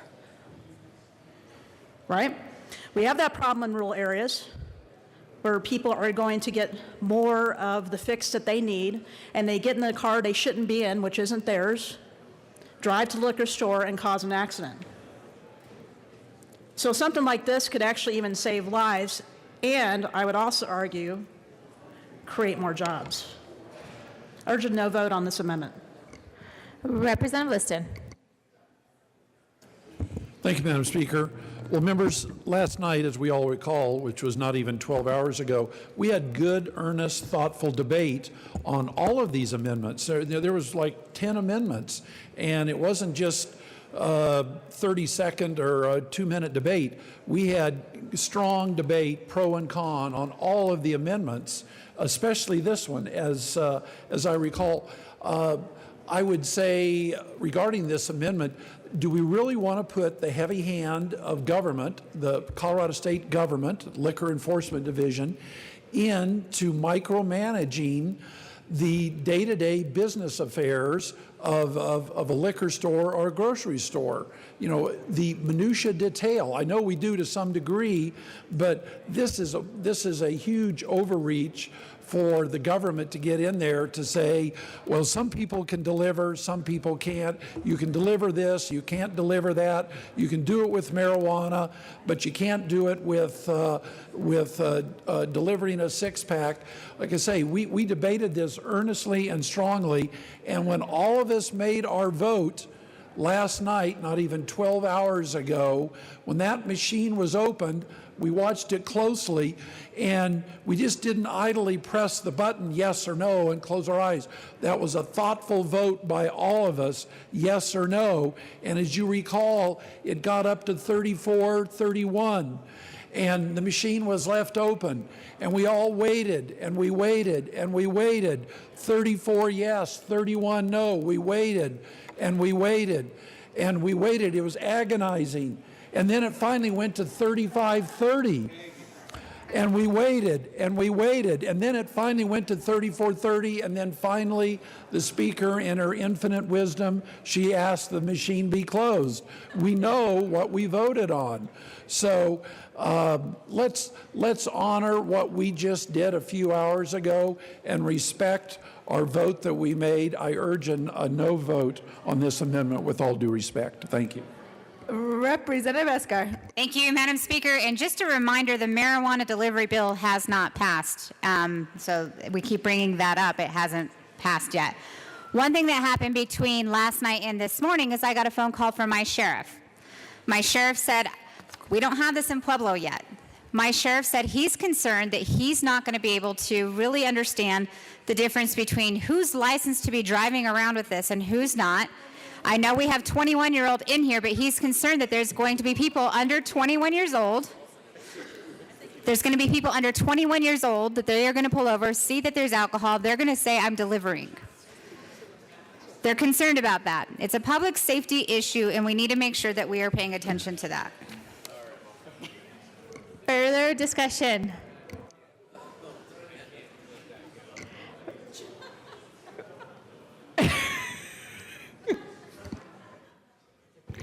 Representative Landgraf, I know your hand was up.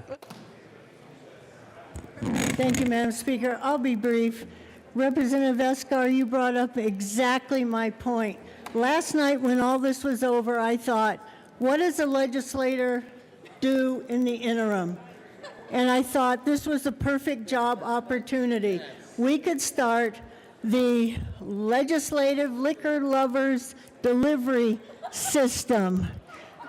But if this amendment gets stripped off, we could not do that.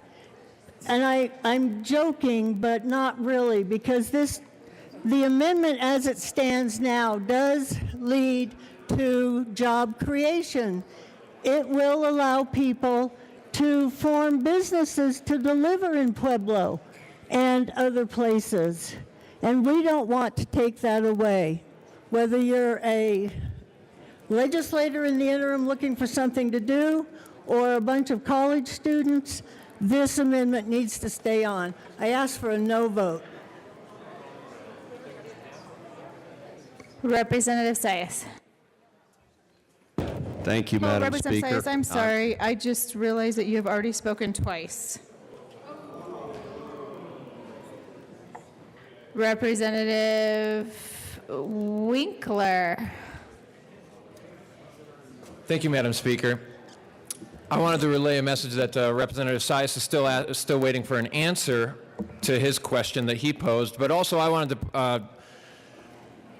to react to something that Representative Escar suggested, and it's along the same vein of thought that I had to some of the other issues.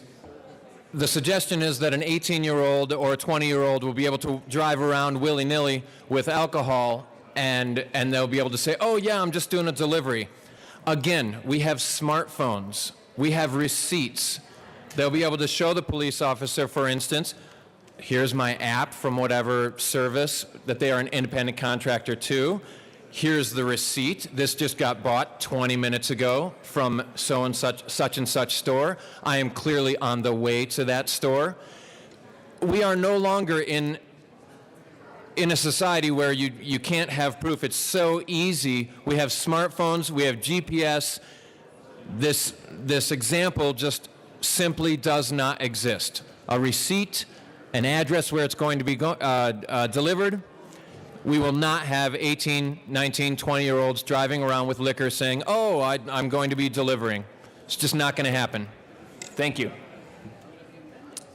Further discussion? Representative Pavard. Thank you, Madam Speaker. Madam Speaker, members, let's just clarify what this amendment does. This amendment says that only 21-year-olds or older will be allowed to deliver alcohol. So the red herring of this is 18, 19, 20-year-olds suddenly driving around and there not being any clarification or understanding about whether that person is delivering product or going to consume it is flat wrong. So that's point number one. We specifically drafted the amendment to take those objections out. This is about 21-year-olds delivering products to other consumers. Now, here's what the status quo is today. Right now in the law, a employee can deliver product and an independent contractor can deliver product. That's the current law today. And so trotting out all of these public safety issues that are associated with wanting to change the law don't exist.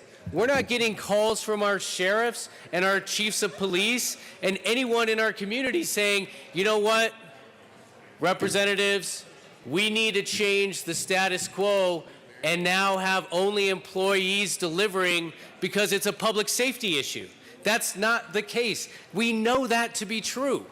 So what this bill is doing is changing the law substantively about how the marketplace is working fine today. There's not going to be any lost jobs. There's not going to be any sudden change to business practices because that's what's happening today. That is what's happening today. What the bill does is change that.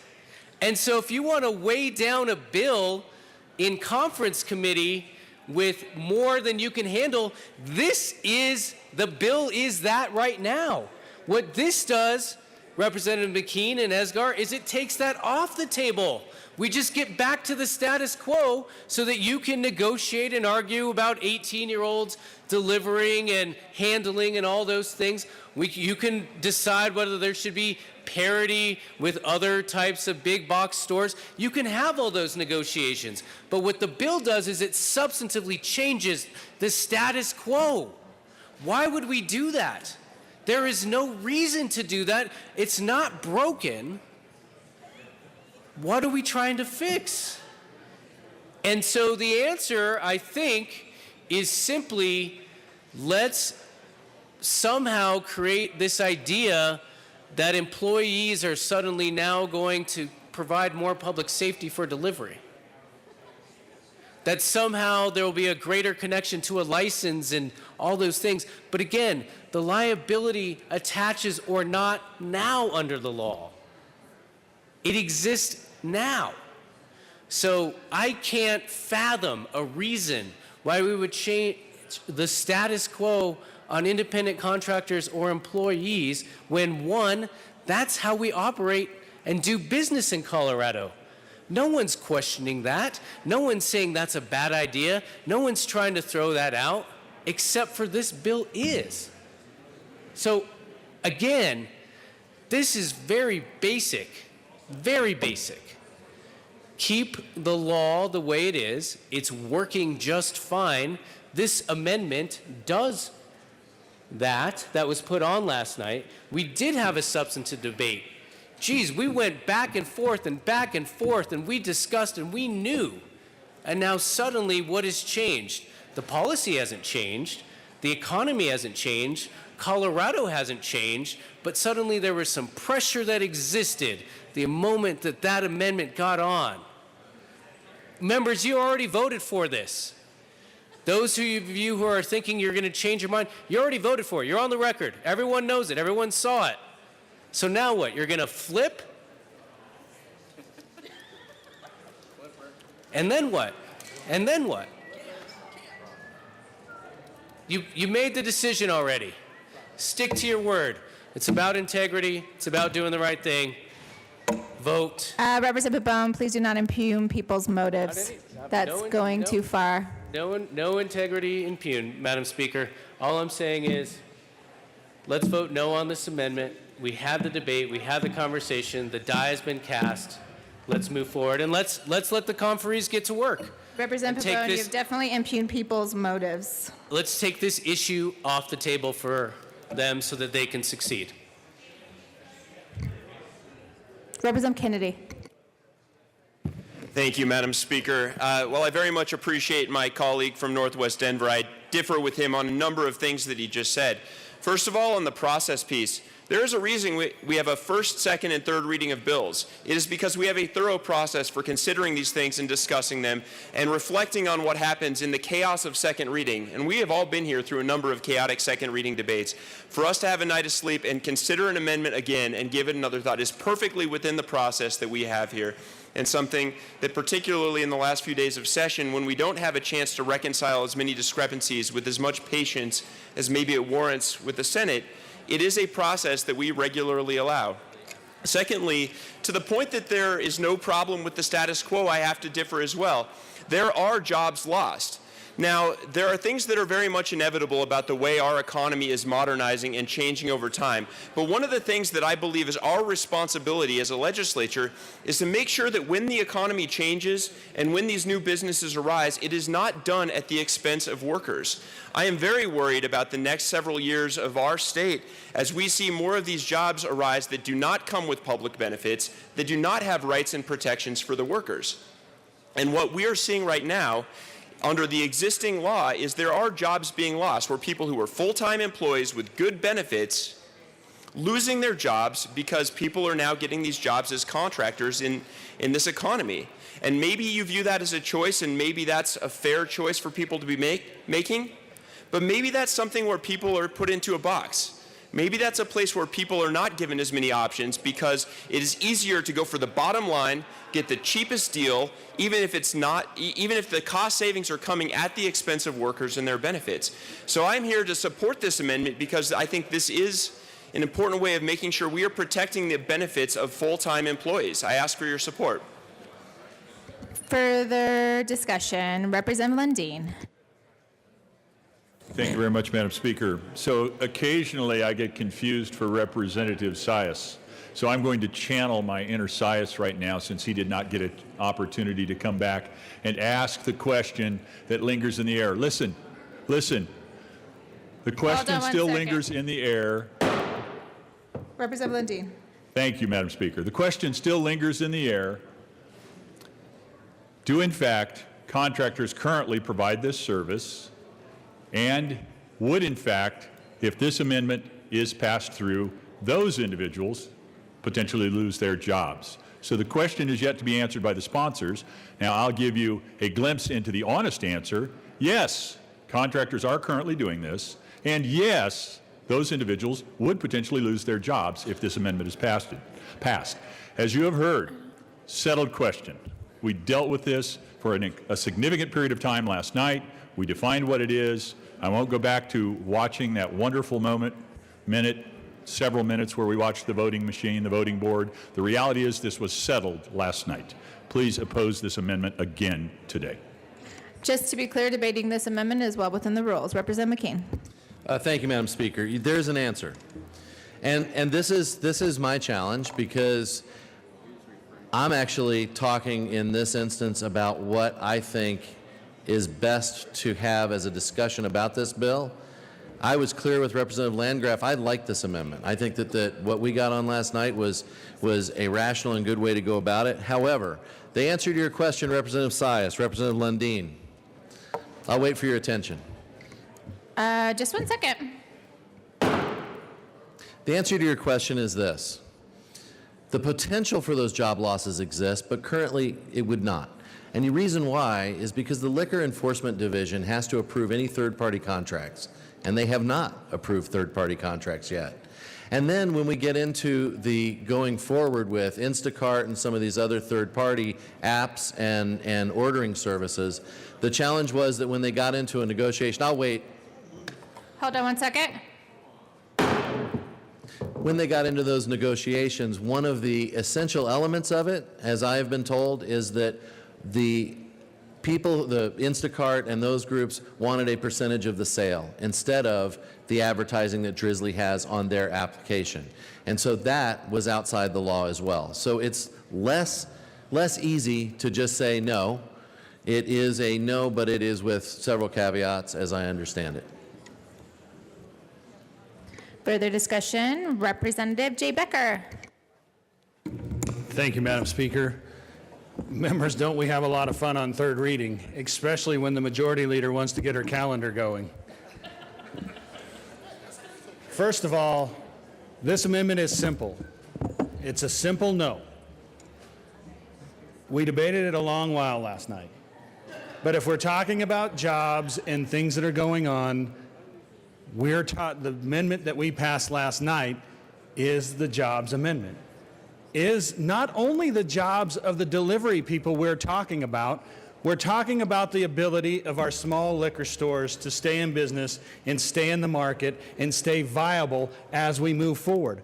I thought that's what this bill was about as we move forward, is making sure that our liquor stores had the ability to compete with the new competition coming in. And what we're doing with this amendment is saying that those small liquor stores, you no longer want to compete, even though you're trying to help them with this bill. That's exactly what we're saying with the amendment. It's not age, because we set that at 21. It's not secondary apps, because those will be negotiated out later, no matter what we say. What we're dealing with here is allowing these liquor stores to stay viable in the market. And how do they do that? By bringing in these independent contractors to combine for small liquor stores, not only throughout Metro Denver, but throughout eastern Colorado. This allows them to combine together to bring on somebody that can deliver their products safely to the customer to keep them viable in the market. As we get into C-stores coming online, grocery stores coming online. So if that's what we're doing, trying to help these small liquor stores, which I thought that's what we were trying to do, this honestly harms them. This sets them back in the market. Whether or not that marijuana bill passed through the Senate, which it didn't, it passed in here that allowed the same thing to happen. So I don't understand why we have the standard of it is okay to deliver that, but it is not okay to deliver this. Allow our local liquor stores to stay competitive, bind together to bring on independent contractors to deliver their product, and let the Liquor Licensing Authority decide how that works. That is the simplest way. That is the way that not only saves jobs in our small liquor stores, which usually only have one employee that's working and no way to deliver and no way to hire that next person, but it does also give another opportunity for independent contractors to come online and license themselves. I ask for a no vote on this. Representative Singh. Thank you, Madam Speaker. Well, members, this has been an interesting discussion. I mean, 3 years from now, we might be discussing drone delivery for liquor. But I'm going to keep it to the point, Madam Speaker. Representative Pabon suggested that perhaps we hit our limit with this amendment. Perhaps we've had too much to think. If somebody needed to defend the status quo, we would not need a legislature. So I would suggest let's let the conference committee do its work.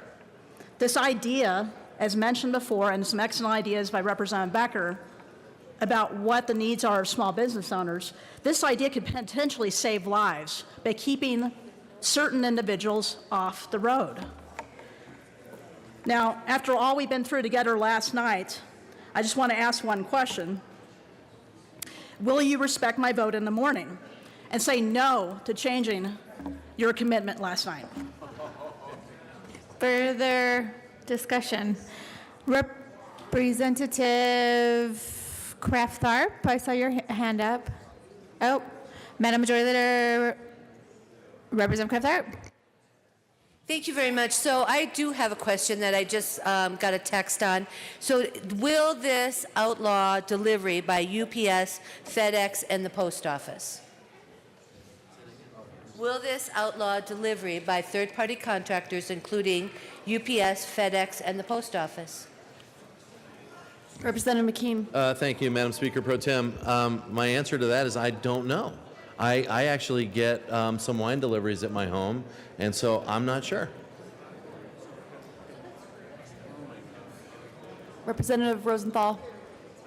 Thank you, Madam Speaker Pro Tem, and I rise in opposition to this amendment. I guess I don't see the problem that this amendment is trying to solve. And are they trying, is the message of the amendment, and I'm trying to be proper, is the message of the amendment saying that if you're 18, 19, or 20 and you're delivering probably groceries and potentially some beer, is it like, well, we don't trust you? That somebody, 18, 19, 20 is going to be like, oh, well, I'm delivering this beer. It looks really good. I kind of want one right now, so I'm going to pop one open. Rosenthal, just give me a sec. Hey, members, we are on third reading. And if people are coming to the well, we should assume that it is poignant and not duplicative, and we should pay attention to what they have to say. So thank you, members, for taking your seats. Please proceed. Thank you, Madam Speaker Pro Tem. So they're hired for a reason, to work for a third party potentially, and it does not bar a supermarket or what have you from, actually delivering themselves, so hiring their own employees. It's just the bill as amended just allows for a third party, and which we're now going into this gig economy. Third parties are oftentimes folks who either deliver you or deliver stuff to you. And I guess, again, I just don't see why this amendment is necessary, because actually, if it's questioning the motives of the people who are delivering. Like, oh, are they just going to pop open a beer? It's like, ooh, that beer looks really good, so I'm going to drink some and I'm underage? I don't see how that really would occur. Because then when the person gets the delivery, they're going to be like, why do I have 5 beers instead of 6? You're supposed to be delivering 6 in the 6-pack. So I don't see that happening, because the person making the delivery is going to get sacked. And so early on in their work career to have a firing on it, I don't see it. So I'm voting no on this amendment, and I hope you do too. Representative Van Winkle. Thank you, Madam Speaker Pro Tem. And members, we still have not heard a good reason to vote yes for this. We debated this for hours last night. Today is the 119th legislative day. That means, according to the Constitution of Colorado, we only have one more day to do business. We debated this for hours last night. And why are the bill sponsors dragging us back into hours of debate here on the 119th day? We have major issues to discuss. We shouldn't be rehashing this, especially when the bill is going to a conference committee where it can be discussed in the conference committee and then be discussed again when it comes back here to the floor. Members, vote no. Representative Kraft-Tharp.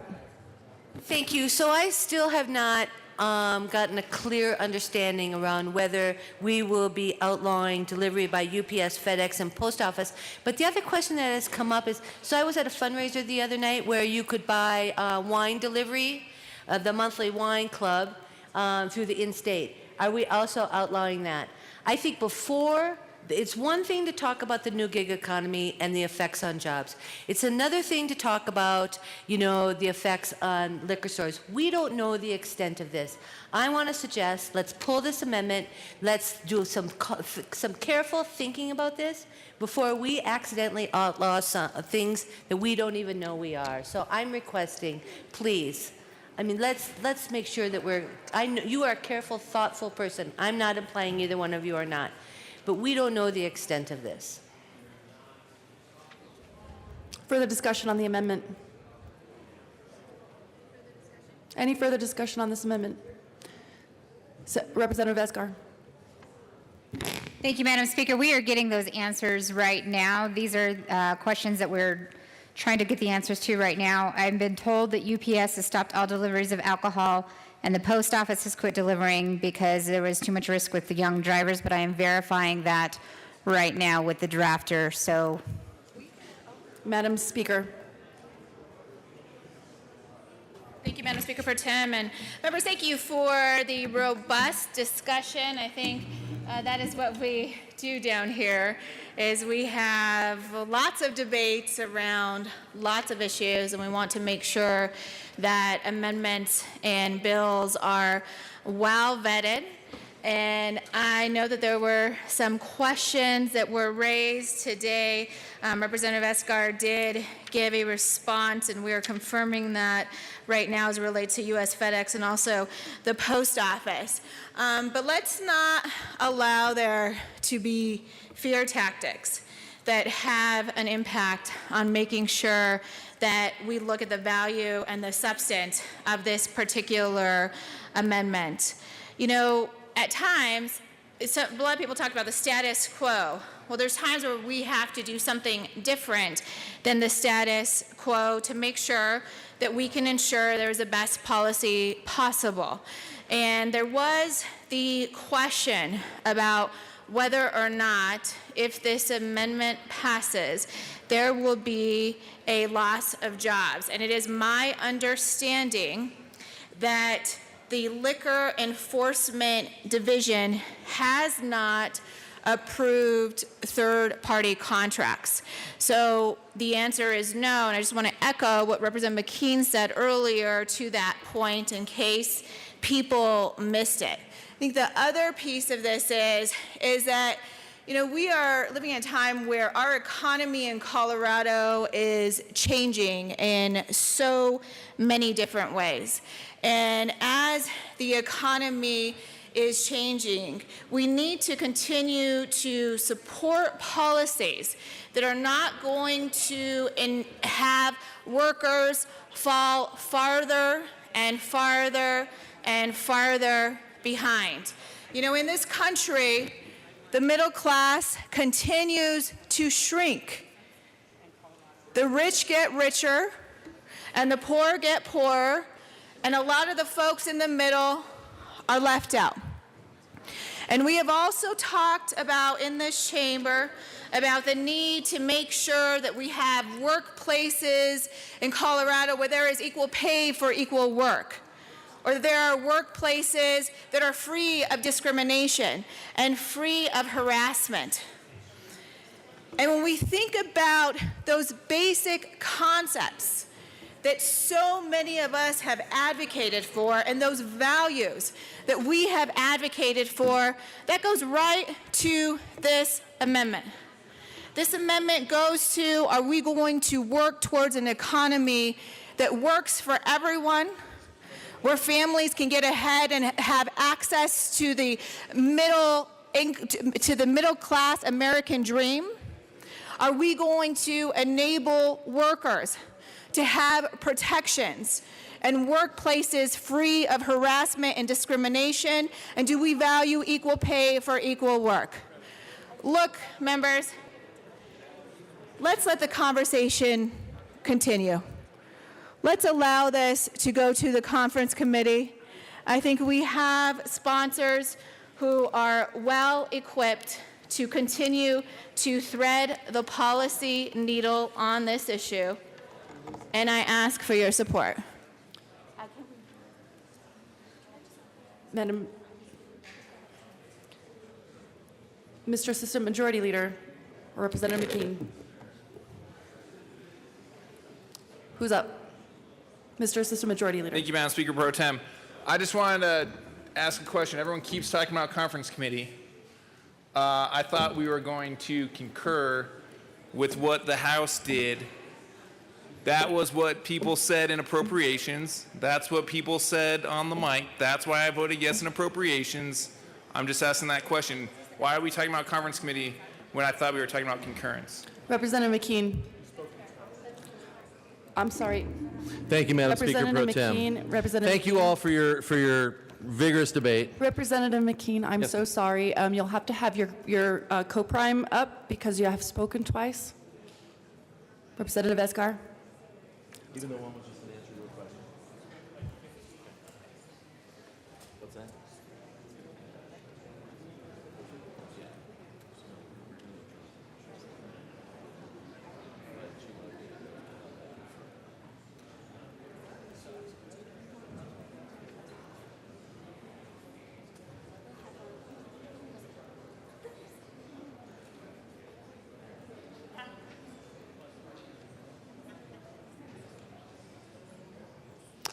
House will stand in a brief recess.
We are still in recess, but while we're waiting, Representative Young.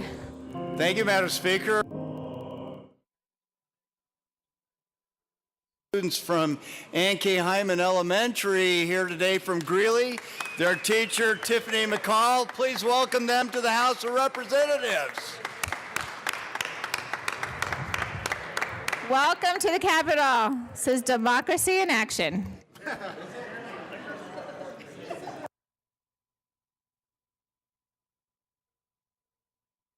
Representative Ransom has a class here too.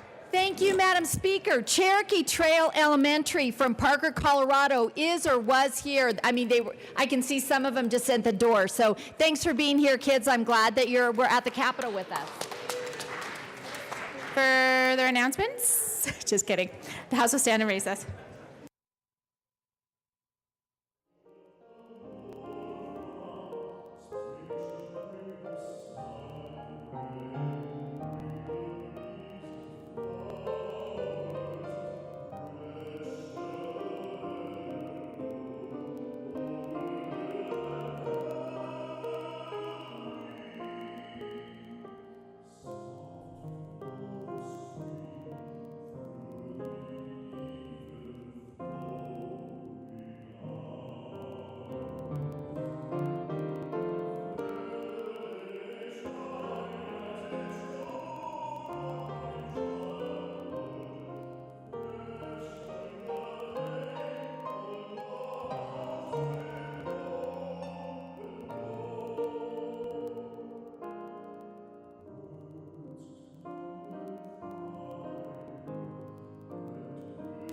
Madam Majority Leader Becker.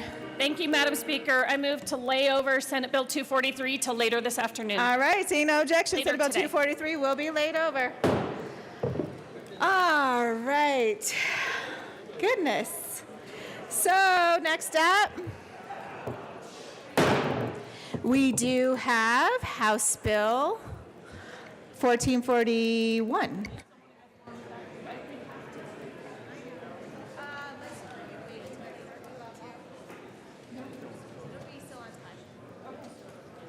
Madam Majority Leader Becker.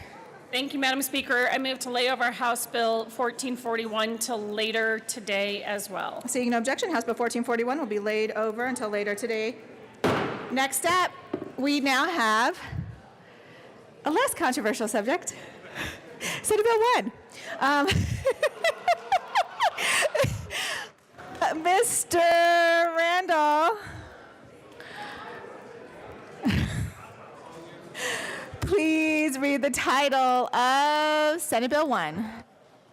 Senate Bill 1 by Senators Baumgartner and Cook, also Representatives Buck and Winter, concerning transportation infrastructure funding in connection with requiring specified amounts per transfer from the general fund, the state highway fund, to highway user tax fund, and new multi-mode transportation option during the state fiscal year 2018-19, 2019-20 for the purpose of funding transportation projects, state highway fund, and during any state fiscal year for 1920 through 2038-39 for state highway purposes and to repay any transportation revenue. Anticipation notes that may be issued as specified in the bill, and if no citizen issue ballot measures require the state to issue transportation revenue anticipated approved by the voters state of the November 2018 general election, requiring the Secretary of State submit a ballot to the question of the voters November 2018 statewide election, and approval require the state with no increase in tax to issue additional transportation revenue anticipation notice for the purpose of addressing critical priority transportation needs of the state by funding transportation projects. This exclude no proceeds, investment earnings, and no proceeds of revenue from an electromotive fee increase from state fiscal year spending limits, and require the amounts of these service agreements required by the current law to be issued for the purpose of funding transportation products. Woo! All right, thank you, Mr. Randall. Madam Majority Leader Becker. Thank you, Madam Speaker. I move for the passage of Senate Bill 1 on third reading and final passage. And it is getting very loud in here, members. I was properly moved for Senate Bill 1, third reading and final passage. Representative Winter. Thank you, Madam Speaker. First, I just want to say, regardless of how we get our liquor delivered, we want them delivered on safe roads. And with that, I would like to ask permission for a third reading amendment. It's the first time I've ever asked for this. It's Amendment L113, if we can have that displayed. So the question before us is permission for a third reading amendment. And the amendment is already displayed. Representative Winter. While I am personally and deeply committed to making sure that electric vehicles pay their fair share of road uses charges, the environmental community, the transit community, the clean tech community is committed to this conversation as well. I believe at this time, this goes beyond the scope of the bill in discussing what general fund commitments we have and what bonding we have on moving forward. And this amendment removes electric vehicles from the bill, including having utilities play a part in the infrastructure. And I encourage, first, permission to run the amendment, and second, a yes vote. All right, the question before us is permission to offer a third reading amendment. Mr. Randall, please open the machine, and members, please proceed to vote on permission to run a third reading amendment.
The questions before us is permission to offer a third reading amendment.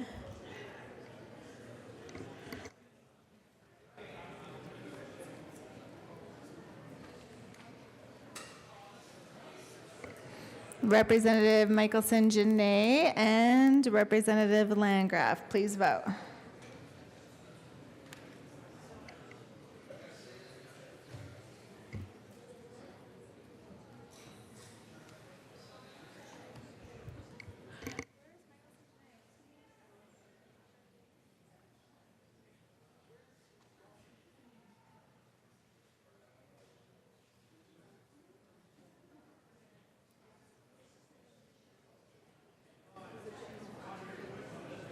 Representative Michelson Janae.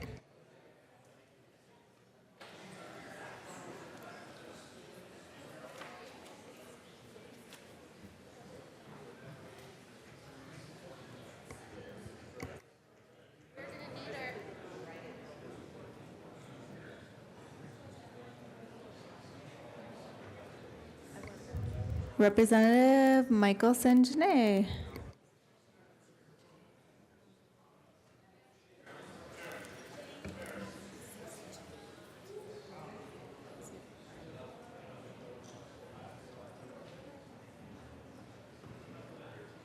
Please close the machine.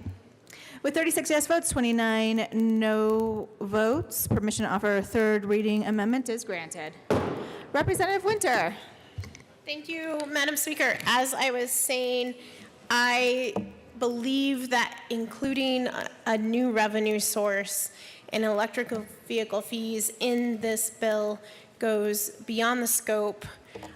We are working towards something that is about a general fund commitment, which we have made both one time and ongoing. This is a very, very important conversation.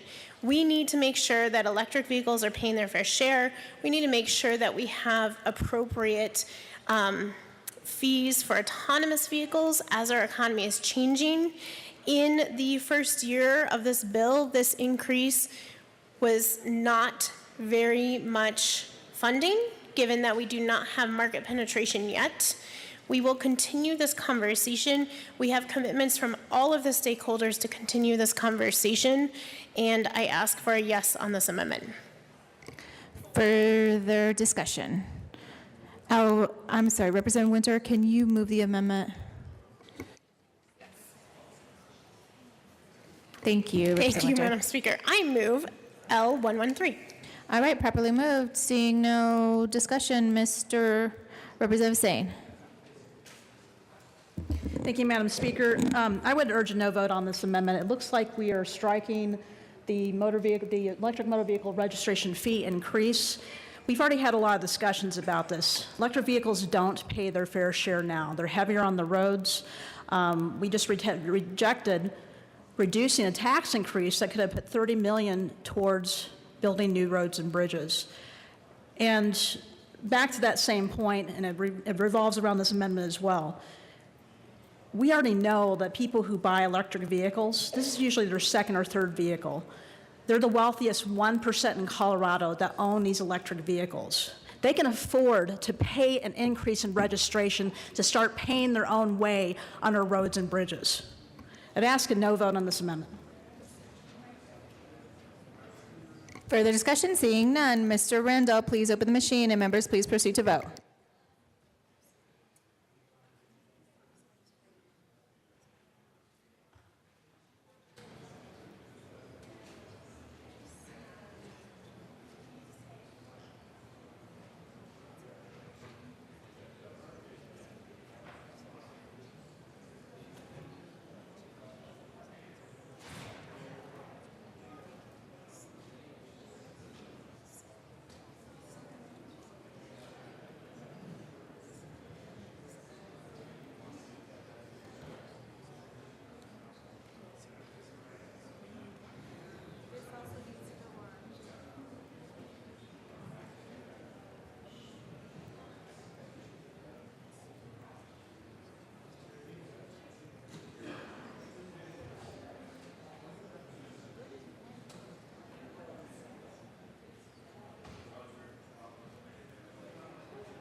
Representative, please close the machine.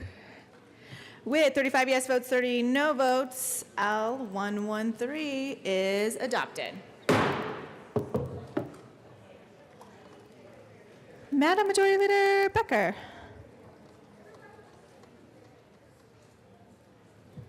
Thank you, Madam Speaker. I move for the repassage of Senate Bill 1 as amended, or I move for the passage of Senate Bill 1 as amended. Okay, properly moved. Representative Lawrence.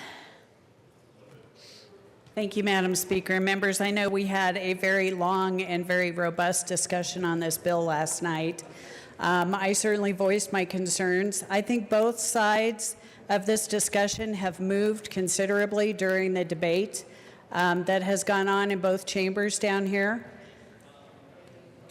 There are parts of the amendment that we just passed that I completely agree with. PUC oversight that might lead to cost sharing among folks who don't have electric vehicles. But the reduction in the fee increase for electric vehicles is problematic when we're talking about funding our roads and making sure that people who are using them we base everything on a user fee. And that's exactly what that was. So to me, that was a little problematic. I also have a problem with the idea that last year we passed legislation with the promise that transportation would be funded for the foreseeable future, that we would make a significant investment across the state to our roads and bridges to make sure that goods and services could travel and be delivered in a timely manner, that people could get to and from work in a more timely manner, that our kids could get to and from school without spending additional time on the bus, that emergency vehicles would be able to get to and from emergency situations in a hospital in a more timely manner. I think the two sides could actually work a little bit more, and that's what I'm hoping that they will do. I hope that this goes to a conference committee, and I hope that the folks who are working on that, who have spent so much time talking about transportation and talking about the need for it, actually follow through on that talk. And they produce something that is substantive and can be seen and felt and experienced by everyone around this state as their commute times are reduced, as their roads are in better condition, as those interchanges are expanded or rebuilt.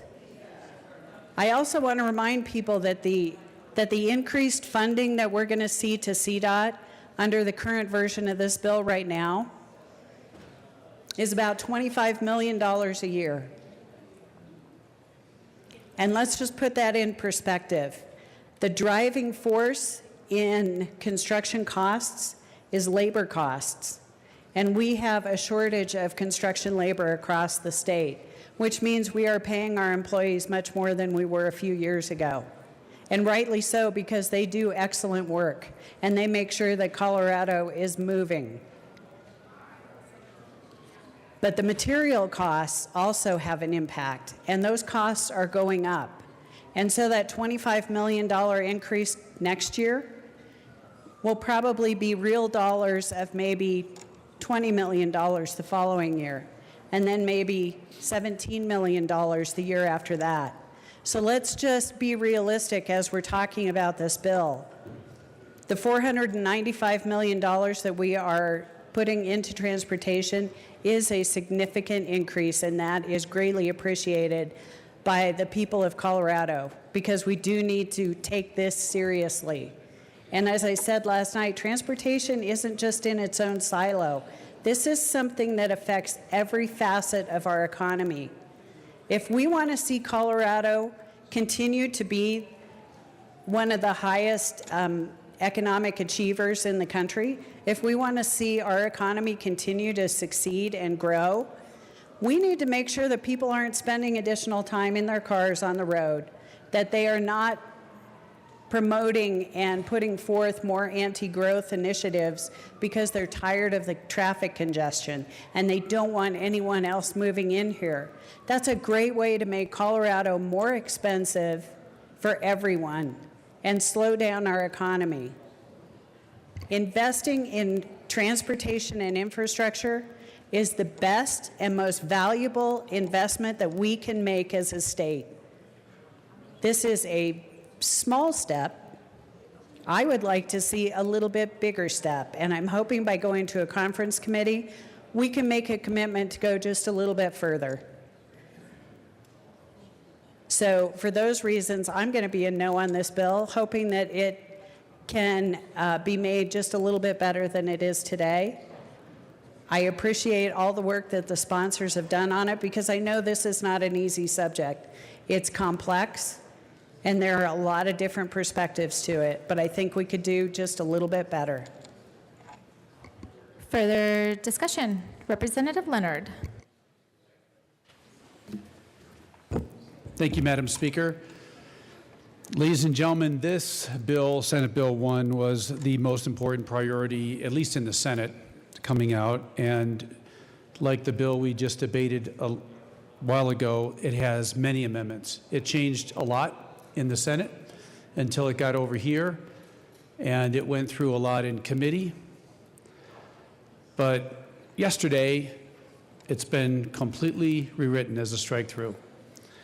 And everything in this bill, we can talk about the content, but there's only two words that mean anything in this entire bill, and that's November 2019. Now, of the 717 bills, I can't recall another bill of 39 pages that says we're not going to do anything until 18 months from now, 2019. So I'm not sure what that is supposed to solve. But we know the reason that it has 2019 is because we've said as a legislative body, we can't handle this problem. We don't know what the solution is. We can't figure it out. So therefore, we're going to let citizens' initiatives take over on November of 18. And they can have at it, and they can go to the people. They can take whatever time and energy. They can write what any bills, any titles that they want, put it in front of the people, make their case in front of the people, and we'll take the back seat as legislators. Even though this is our number one issue, we're going to say, let's pass something and pretend that we're actually doing something when it's November of 19. We're not obligating a future legislation because they can come in next year and say, thank you very much. I didn't like the results of whatever did or didn't happen in the 2018 election. We're going to come in and change all the numbers and change all the math and completely waste the time and energy that we've spent on this bill for 119 days. I find that entirely unacceptable. For us to have an absolute priority in our speeches on day one that transportation is our number one priority, and yet today we have a strike below bill that was amended yesterday to something that includes 2019. That's not leadership. That's not solving a transportation problem that we know is out there. Ladies and gentlemen, I would ask you to vote no on this bill because this is not a transportation infrastructure funding bill. This is a hand it to the people, let them do the job that they elected us to do. And that's what we should have done with this bill. Thank you. All right, further discussion. Representative Buck. Thank you, Madam Speaker. And, I've been working on this probably for 3 years. And last year, it didn't make it even past the kill floor. And this year, it was amazing. The Senate passed it 35-0. But then we get to the House, and we can totally revamped it, totally amended it, and it's not the same bill. So this thing has been, like I said, one big roller coaster ride. And it's been wonderful that we've brought the attention to an issue that I feel is very, very important for Colorado, and that's the roads. That's moving people, that's moving commerce, that's getting people to their jobs. So again, this is a priority, and I appreciate all that we've done to put spotlight on this issue. But honestly, going forward, this is just not quite there. This is the difference of putting $486.5 million into highways versus $2.0 billion in highway. So you can see, as much as I love the effort that we've really tried to work, discuss, bring it to attention, it's just not there, folks. Still not there. But I would ask that with my comrades that we could take this back to the Senate and we can still go to a conference committee. So that's my hope, and I ask you to vote no. Thank you. Further discussion. Representative Jay Becker. Thank you, Madam Speaker. Members, as we look at this bill, it's supposed to be the bill that we all promised that we would push through this year to help transportation. We set this bill up last year with a bill that some of you disagreed with, 267, but we all certainly rushed to spend the money as we went through this session.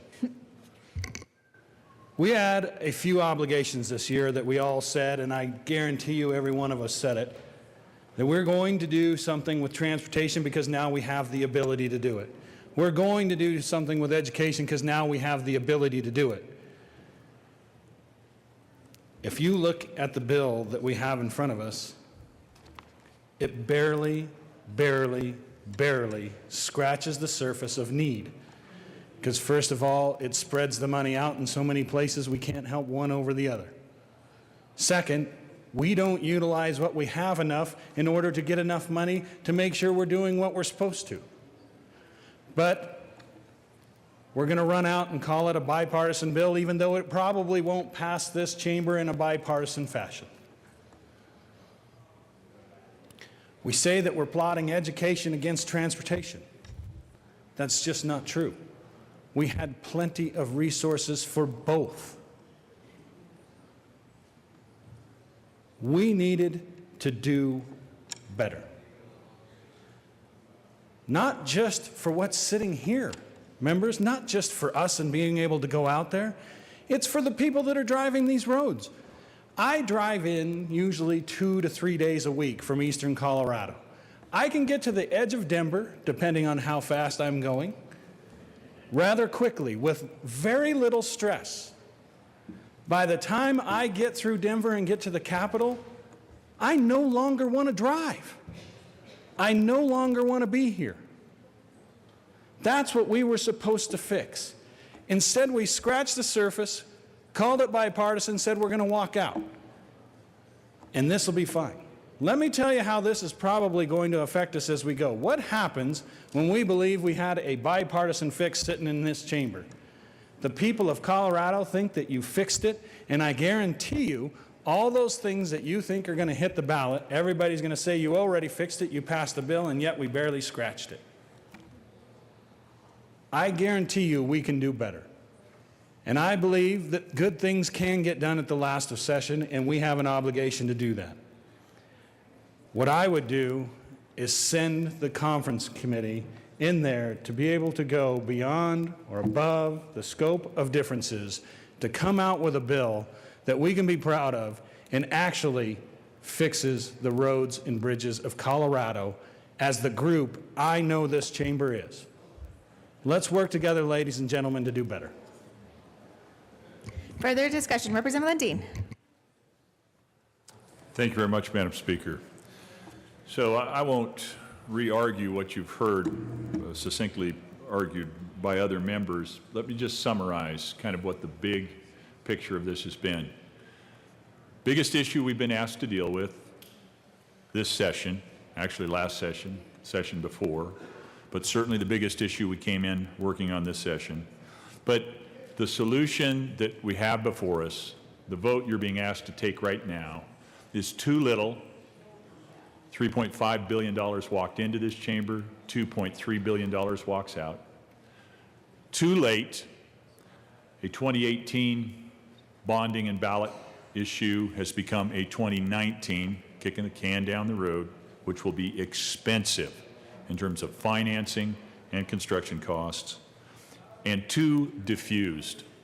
Just a few minutes ago, we had yet another amendment to make this bad bill worse. It reduced the fees on this nebulous, hard to figure out how to charge for electric vehicles, which are increasingly expensive, needing charging stations, et cetera. It reduced the fee from $100 to $50. Further diffusion of what this bill sets out to do. So as I said last night late as we were debating this, my summary perspective on this bill at this point, disappointing and inadequate. And here's the condemnation that falls upon our shoulders as a body. It's unresolved. The problem lingers. We are not solving this issue. I think scratching the surface, as the previous speaker said, is generous. It barely even scratches the surface. Further discussion, Representative Bridges.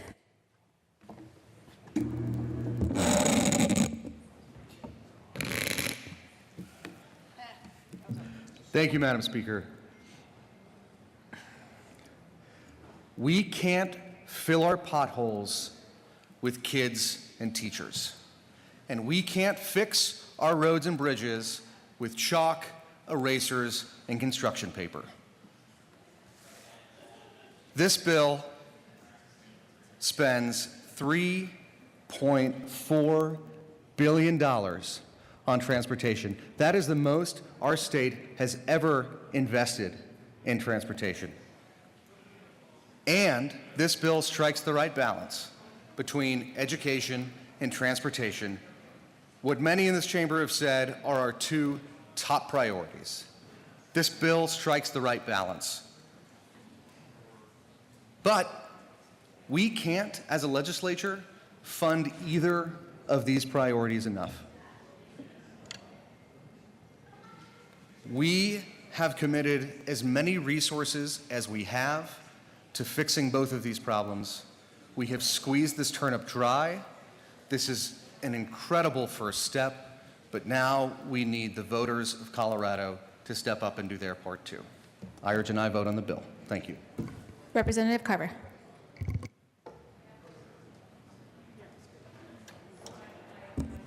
Members, I'll keep this short. When I write my next legislative update to my constituents, and I do a factual listing of what we did on transportation funding, which is the top issue with my constituents all session, what will that factual summary say? That for long-term funding, we managed to do at best 25 million more than our current baseline in out years. 25 million, that's it. That's it.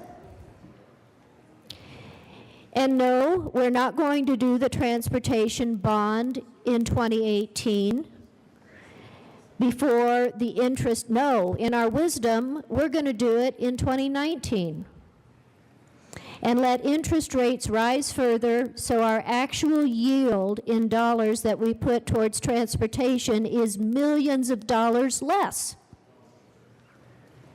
And when they say, Rep. Carver, why in the world would you not do the bond in 2018?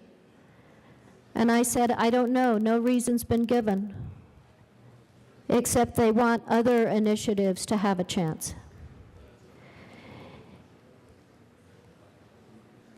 So we truncate our transportation bond for, in my view, no valid reason, in delaying it another year. We don't actually do anything except for the one-time money in this year's budget. But on transportation bonding, the beginning of the long-term fix, we delay it.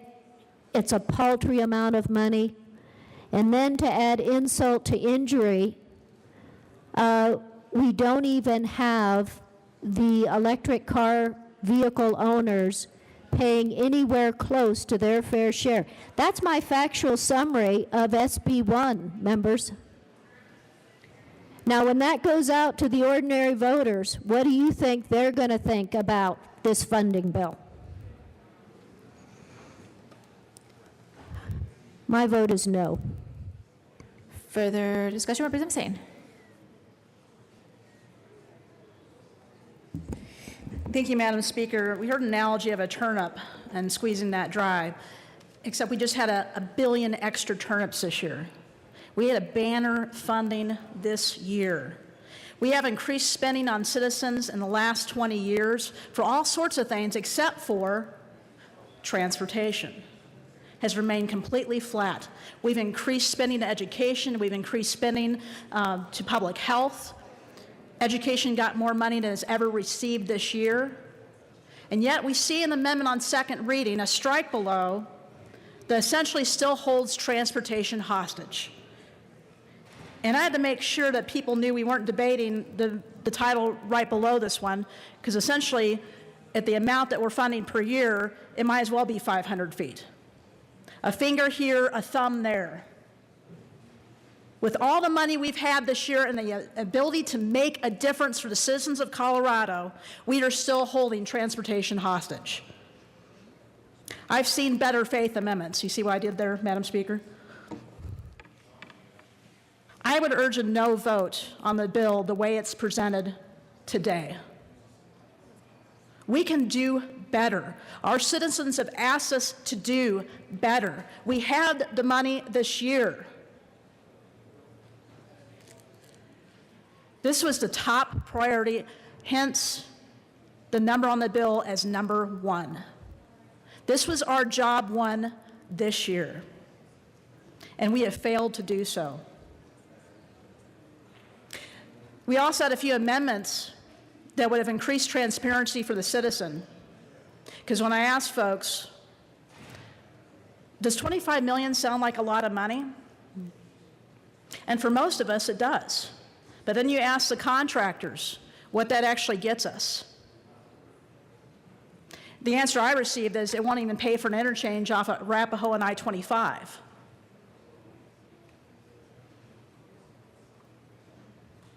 So what are we getting with this bill? Maybe we'll get some bike lane interchanges. Vote no.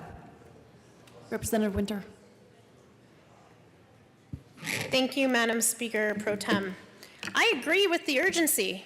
I agree that we need transportation funding now. And we had a bipartisan solution last year that we didn't take action on in this building and couldn't get past the finish line. It's time to actually get something past the finish line. And I believe that we are close, and this is where we need to be, and keep this moving forward. Look, bonding's not free. It costs money, and bond payments come due in good times and bad times.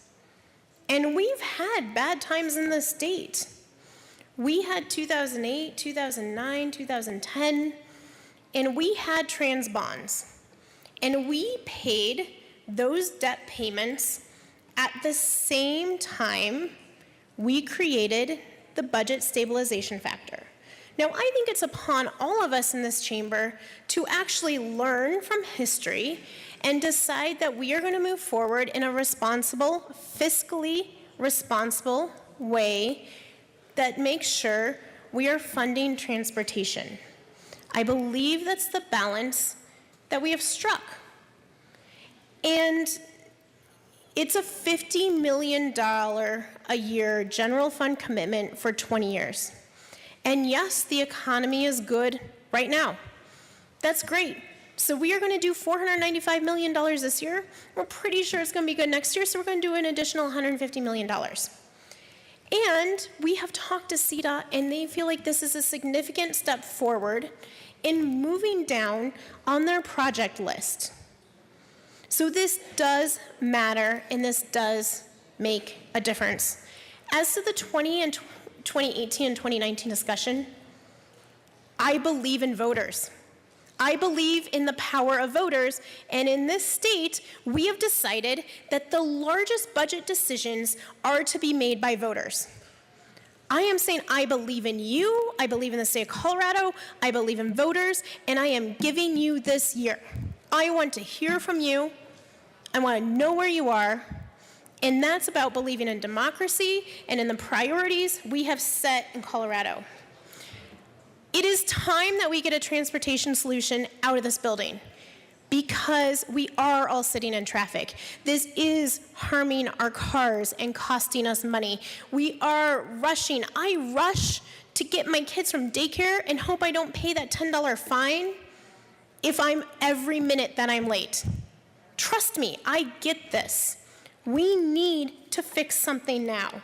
CDOT has said this is a significant investment. They said it helps us move down on their transportation list. This is a good program that moves forward, that says in good times, we have a big commitment. And in future times, regardless in how bad they get, we have a $50 million commitment. This is going to serve Colorado, and I urge a yes vote. Representative Neville, Mr. Minority Leader.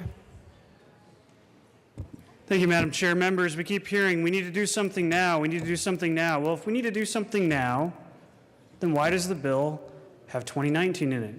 If we need to do something now, we should strike that one number, that number 9, and put an 8, and make this happen in 2018, when interest rates are lower, and actually do the right thing right now. I urge a no vote on this bill. Further discussion on Senate Bill 1. Madam Speaker. Thank you, Madam Speaker Pro Tem, and members, I want to thank you for your due diligence in this debate on Senate Bill 1. And I think back on the beginning of this legislative session and how Alsai said that transportation funding is a top priority in our state. And in fact, we started this conversation last legislative session as well. And we started that conversation in two ways.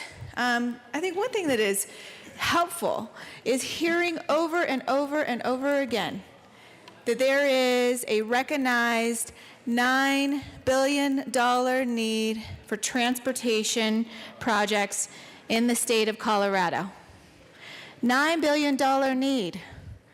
Yet there has not been one bill that has come forward, including the introduction of Senate Bill 1 as it came over from the Senate, that addressed that $9 billion need. And we both agree on that number. And last legislative session, we said we really are serious about trying to address that $9 billion need.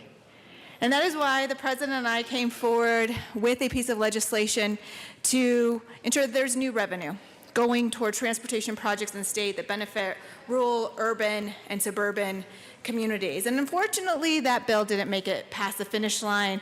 And there were some who said, we don't want the people to decide. We don't want them to vote on that initiative. And so even though that proposal died last legislative session, you know what we did then?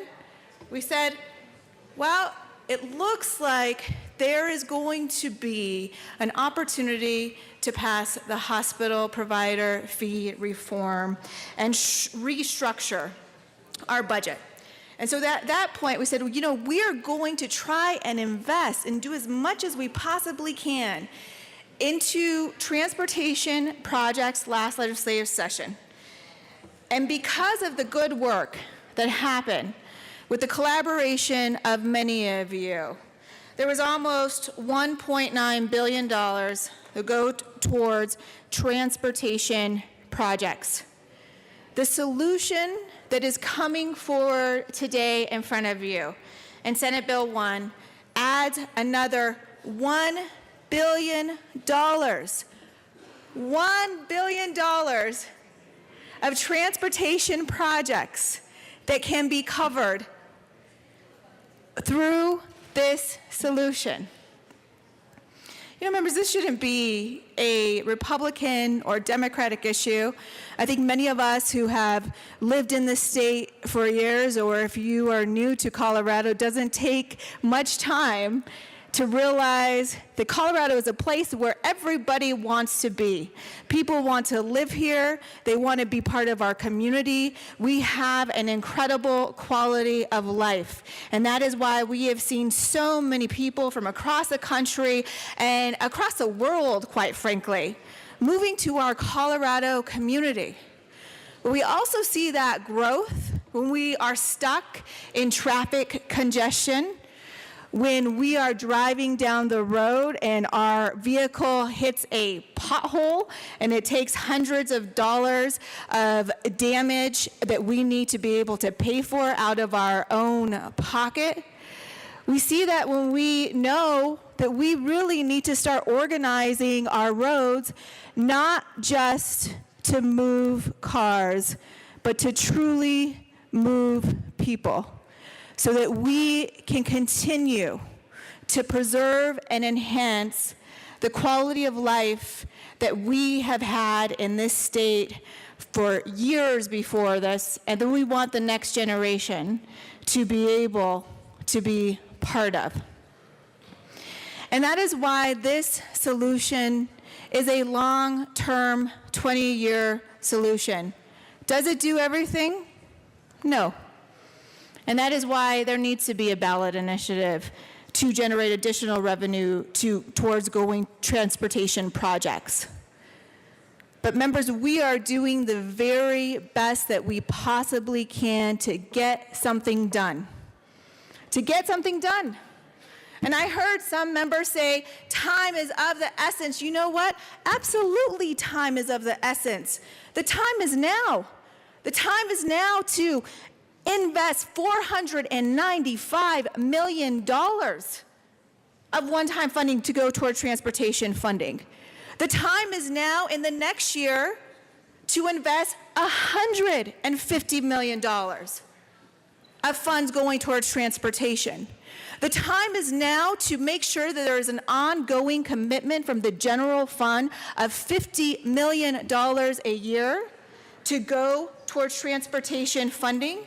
The time is now to empower our local communities to be able to problem solve. The time is now for our actions to meet our rhetoric.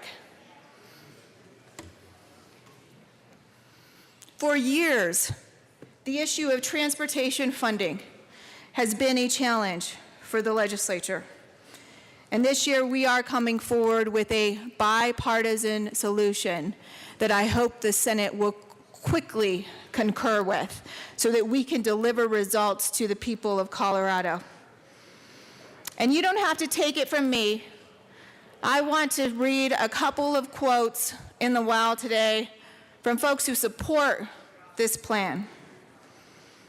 Mike Kopp, Executive Director of Colorado Concern, said that this bipartisan deal represents the largest new investment in the state's infrastructure since Governor Bill Owens' trans package that was approved by voters nearly 20 years ago, and possibly the largest single roads bill in Colorado history. And again, that came from President and CEO Mike Kopp of Colorado Concern. Tomorrow, every driver in Colorado should honk their horn a time or two in thanks to legislators for coming together and making progress on our multi-billion-dollar transportation infrastructure needs. Another group that has been advocating for transportation funding for years is Fix Colorado Roads. And they've pushed for a fix this session and last session and probably the several sessions before that. Funding and financing Colorado's transportation system has been our driving focus during the past several legislative sessions. In the face of much skepticism that a bonding deal could not be struck this legislative session, the Senate Bill 1 compromise marks a victory for bonding and provides an incremental step in addressing our state's transportation crisis, said the group's Sandra Solane. We do have a crisis. We have a crisis for the Colorado families who are stuck in traffic congestion, the folks who work in the service industry and have to find affordable transportation options because they can't afford the high cost of living in the very communities that they work in. We have a crisis to address and make sure that we preserve our incredible Colorado quality of life. And thank goodness, members, this year we have a solution. We have a solution that is at your fingertips. And there's been a lot of give and take. This is not my preferred option, but it is the option that we can get done this legislative session. Let's show that we are not like Washington, D.C., and that here in this chamber, we can rise above divisiveness, we can rise above ugly politics, and we can bring people together to problem solve. I respectfully ask you for your support. Representative McKean. Thank you, Madam Speaker Pro Tem. So I heard a few things that brought me down, and I haven't decided how I'm going to vote on this bill yet, but I can promise you it's less than we should have. And so when we say we have done an extraordinary job, I would suggest that we have not. I would suggest that one of the hardest things we do as a legislator that we fail at a lot is really prioritizing where we do things. And really what I would say is this is very Washington, D.C.-esque. When we talk about what this solution looks like, it's $450 million this year, it's some less next year, and then guess what? It's going to be a political football that keeps getting kicked around at the end of every single session.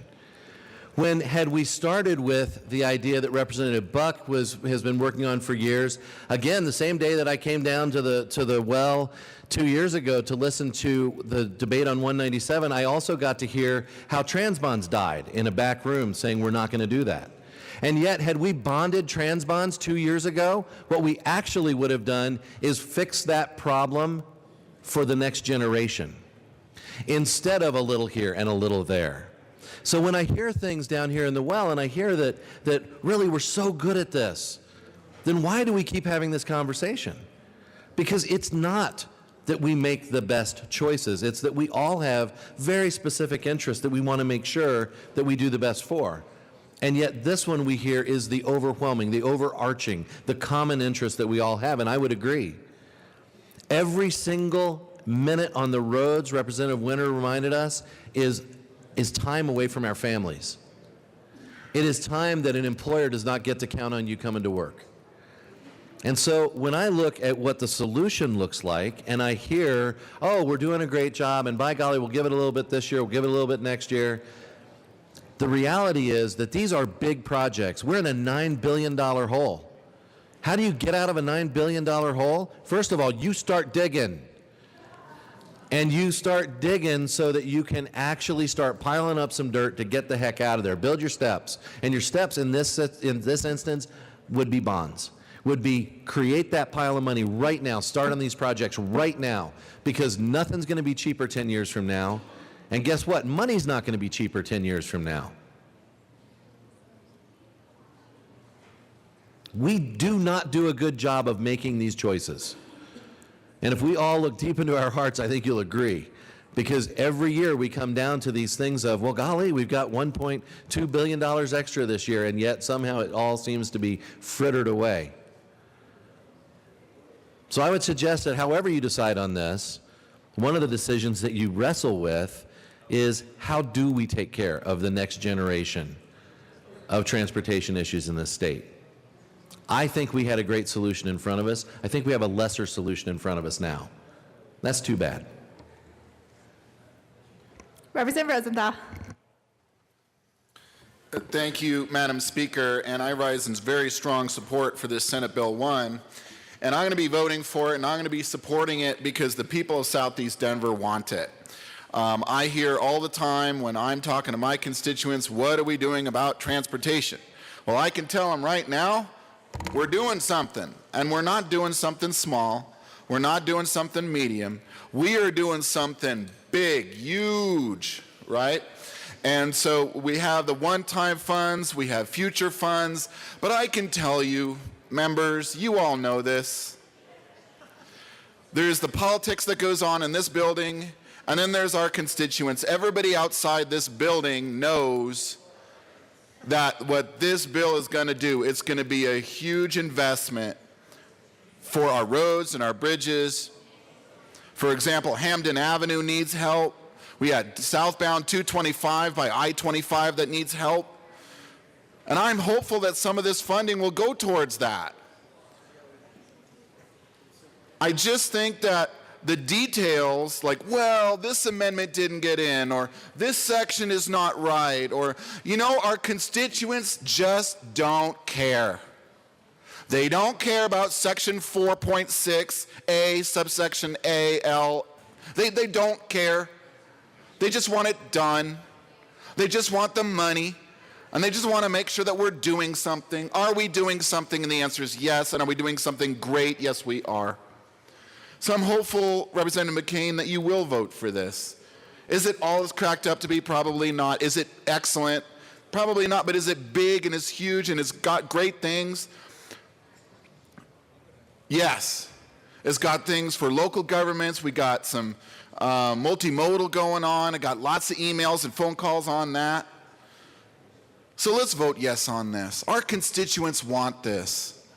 They don't care about the bickering and the different amendments and the different subsections. They just want this bill.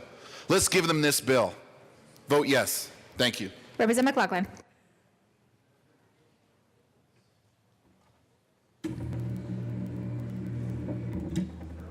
Thank you, Madam Speaker. I say vote yes on Senate Bill 1.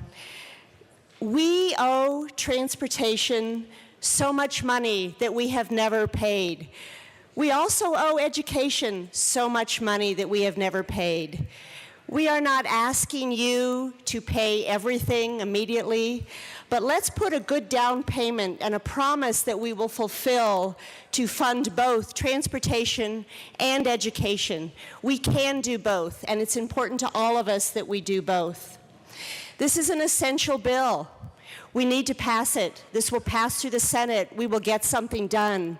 You can all go back to your constituents for both education and transportation and said, yes, we made the first step. We are doing something right. We are headed in the right direction. If we do one or the other, something will get hurt out there. We need to say that we have done what we can. We have put a lot of money into both of these. It's not enough, and we all know that. But let's do what we can, support Senate Bill 1, and let's pass and listen to our constituents and do something for our constituents. Thank you. Ms. Randall, please open the machine. The question before us is the passage of Senate Bill 1 on third reading and final passage.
Please close the machine. With 36 yes votes, 29 no votes, Senate Bill 1 is passed on third reading and final passage. Co-sponsors.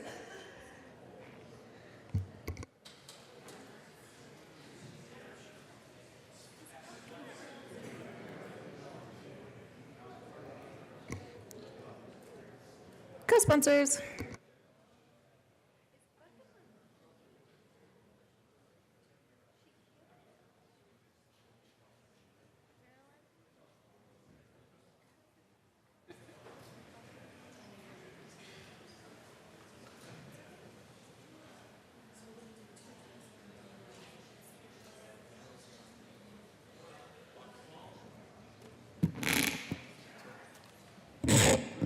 All right, please close the machine. Representative Leonard. What are you doing? Thank you, Madam Speaker. I would request my name to be withdrawn from Senate Bill 1, please. Okay, your name will be removed. Madam Majority Leader Becker. Okay. All right, well then we will keep it moving. Mr. Randall, please read the title of Senate Bill 223. Senate Bill 223 by Senator Gardner, House Representatives Gray and Carver, concerning the circumstances under which an autopsy report prepared in this connection with the death of a minor may be released to certain parties. Madam Majority Leader Becker. Thank you, Madam Speaker. I move for the passage of Senate Bill 223 on third reading and final passage. All right, properly moved. Representative Gray. It's okay. I just wanted to clarify briefly. Thank you, members, for the discussion yesterday. I had one question I promised I'd answer yesterday to somebody, and I didn't, which is the question of whether civil litigants would be affected by this case. So if you have an active civil case going on that involves a death, would you have access to these records? And the answer is yes, this wouldn't affect that discovery whatsoever. That process is governed by a completely different process. Also has guardrails with protective orders and that sort of thing. So just to clarify, this wouldn't affect that process whatsoever. It just deals with other things. And thank you for your indulgence. Mr. Randall, please open the machine.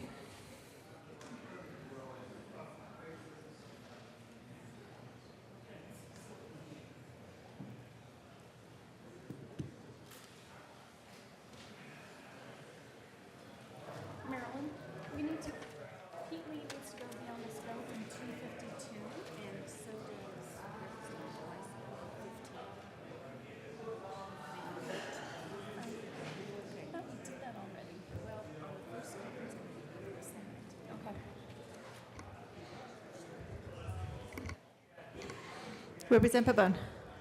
Cassandra, you got my text about going down the scope? I sent it like a couple hours ago for Pete Lee. Okay. Please close the machine. With 63 yes votes, 2 no votes, Senate Bill 223 is passed. Co-sponsors.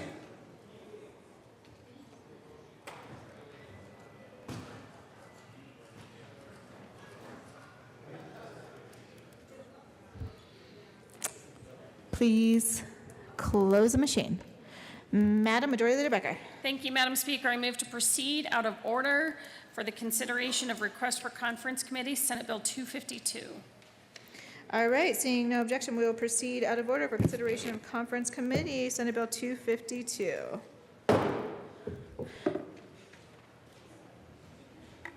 Mr. Randall, will you please read the title? Senate Bill 252 by Senators Gardner and Lambert, also Representatives Lee and Young, concerning actions related to the determinations of accommodations to proceed and in connection therewith making an appropriation. Representative Lee. Thank you, Madam Speaker. We move to proceed beyond the scope for the conference committee. All right, is proper motion? We ask for permission to go beyond the scope. Okay, further discussion. The Senate passed a version of the bill that needs some additions, modifications, and changes to make it a better bill that we could pass through this chamber. So we need to have a full-blown discussion of all of that in conference committee. All right, seeing no further discussion, Mr. Randall, please open the machine. And members, please proceed to vote.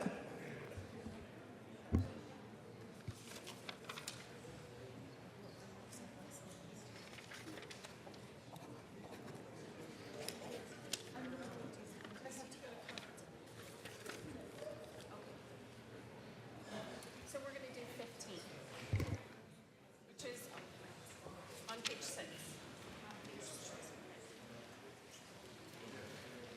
Alec? Hanson? Pabon? Pabon.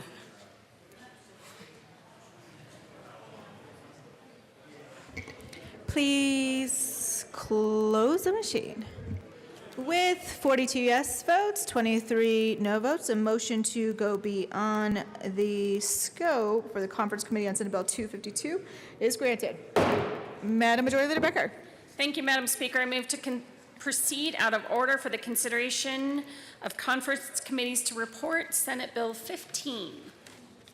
All right, seeing no objection, we will proceed out of order for the consideration of Conference Committee on Senate Bill 15. Mr. Randall, please read the title of Senate Bill 15. Senate Bill 15 by Senators Gardner and Hill, also Representatives Williams and Liston, concerning the Protecting Homeowners and Deployed Military Personnel Act. All right, Representative Weissman. Thank you, Madam Speaker. I ask for permission to go beyond the scope of differences concerning the second conference committee on Senate Bill 15. All right, properly moved. Further discussion. Representative Weissman. Thank you. Just to explain why, members, we were previously here asking for permission to go beyond the scope on the first conference committee. When we formed the second conference committee, we neglected to do the same. The issue is that some semantic things were flagged by our drafter. We need to go beyond the scope to do things like change the words peace officer to sheriff and things that are similarly small in import. So we ask for your approval. Further discussion? Please open the machine.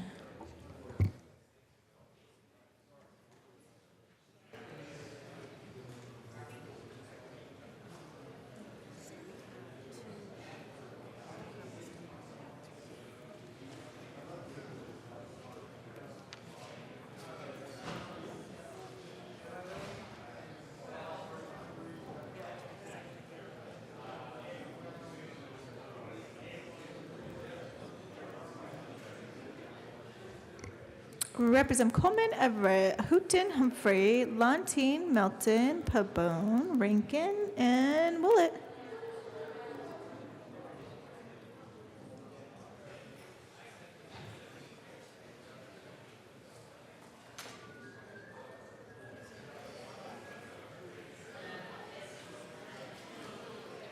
Representative Pabon. Please close the machine. With 65 yes votes, 0 no votes, the motion to grant a second conference committee and go beyond the scope is granted. All right. Anything else? Assistant Majority Leader Garnett. Thank you, Madam Speaker. Members, I just want to remind you of the remainder of the calendar or the schedule for today. Committees are going to meet. State Affairs is going to go first, and then Judiciary and Public Health. Appropriations is going to meet at 3, and then we're going to come back to the floor at 4. And I move to lay over the balance of the calendar until later today. And right before you do that, I'm going to go ahead and read a couple things across the desk, or Mr. Randall is going to, and then can we go ahead and have that motion? And in the time being, members, you're free to go. Conference committee reports. First report of the second conference committee on Senate Bill Conference 15 is committee support. reports will be Vice Bill. printed in the journal. Message from the Senate. Madam Speaker, the President has appointed Message Senators. from the Senate will be printed in the journal. Message from the reviser. We herewith transmit without comment. Message from the reviser will be printed in the journal. All right, thank you very much. Assistant, well, we could do announcements or introductions. You have one? Representative Singer.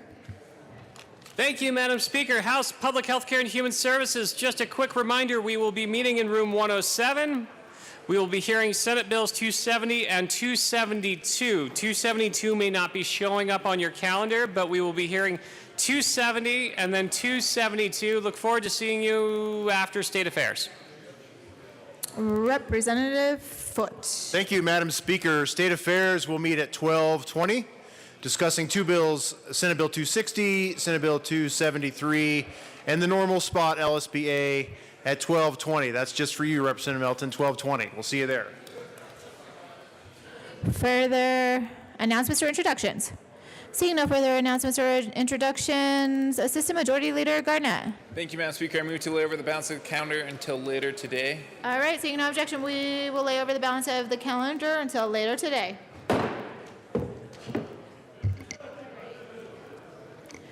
Assistant Majority Leader Garnett. Thank you, Madam Speaker, and I move that the House stand in recess until later today. All right, the House will stand in recess until later today.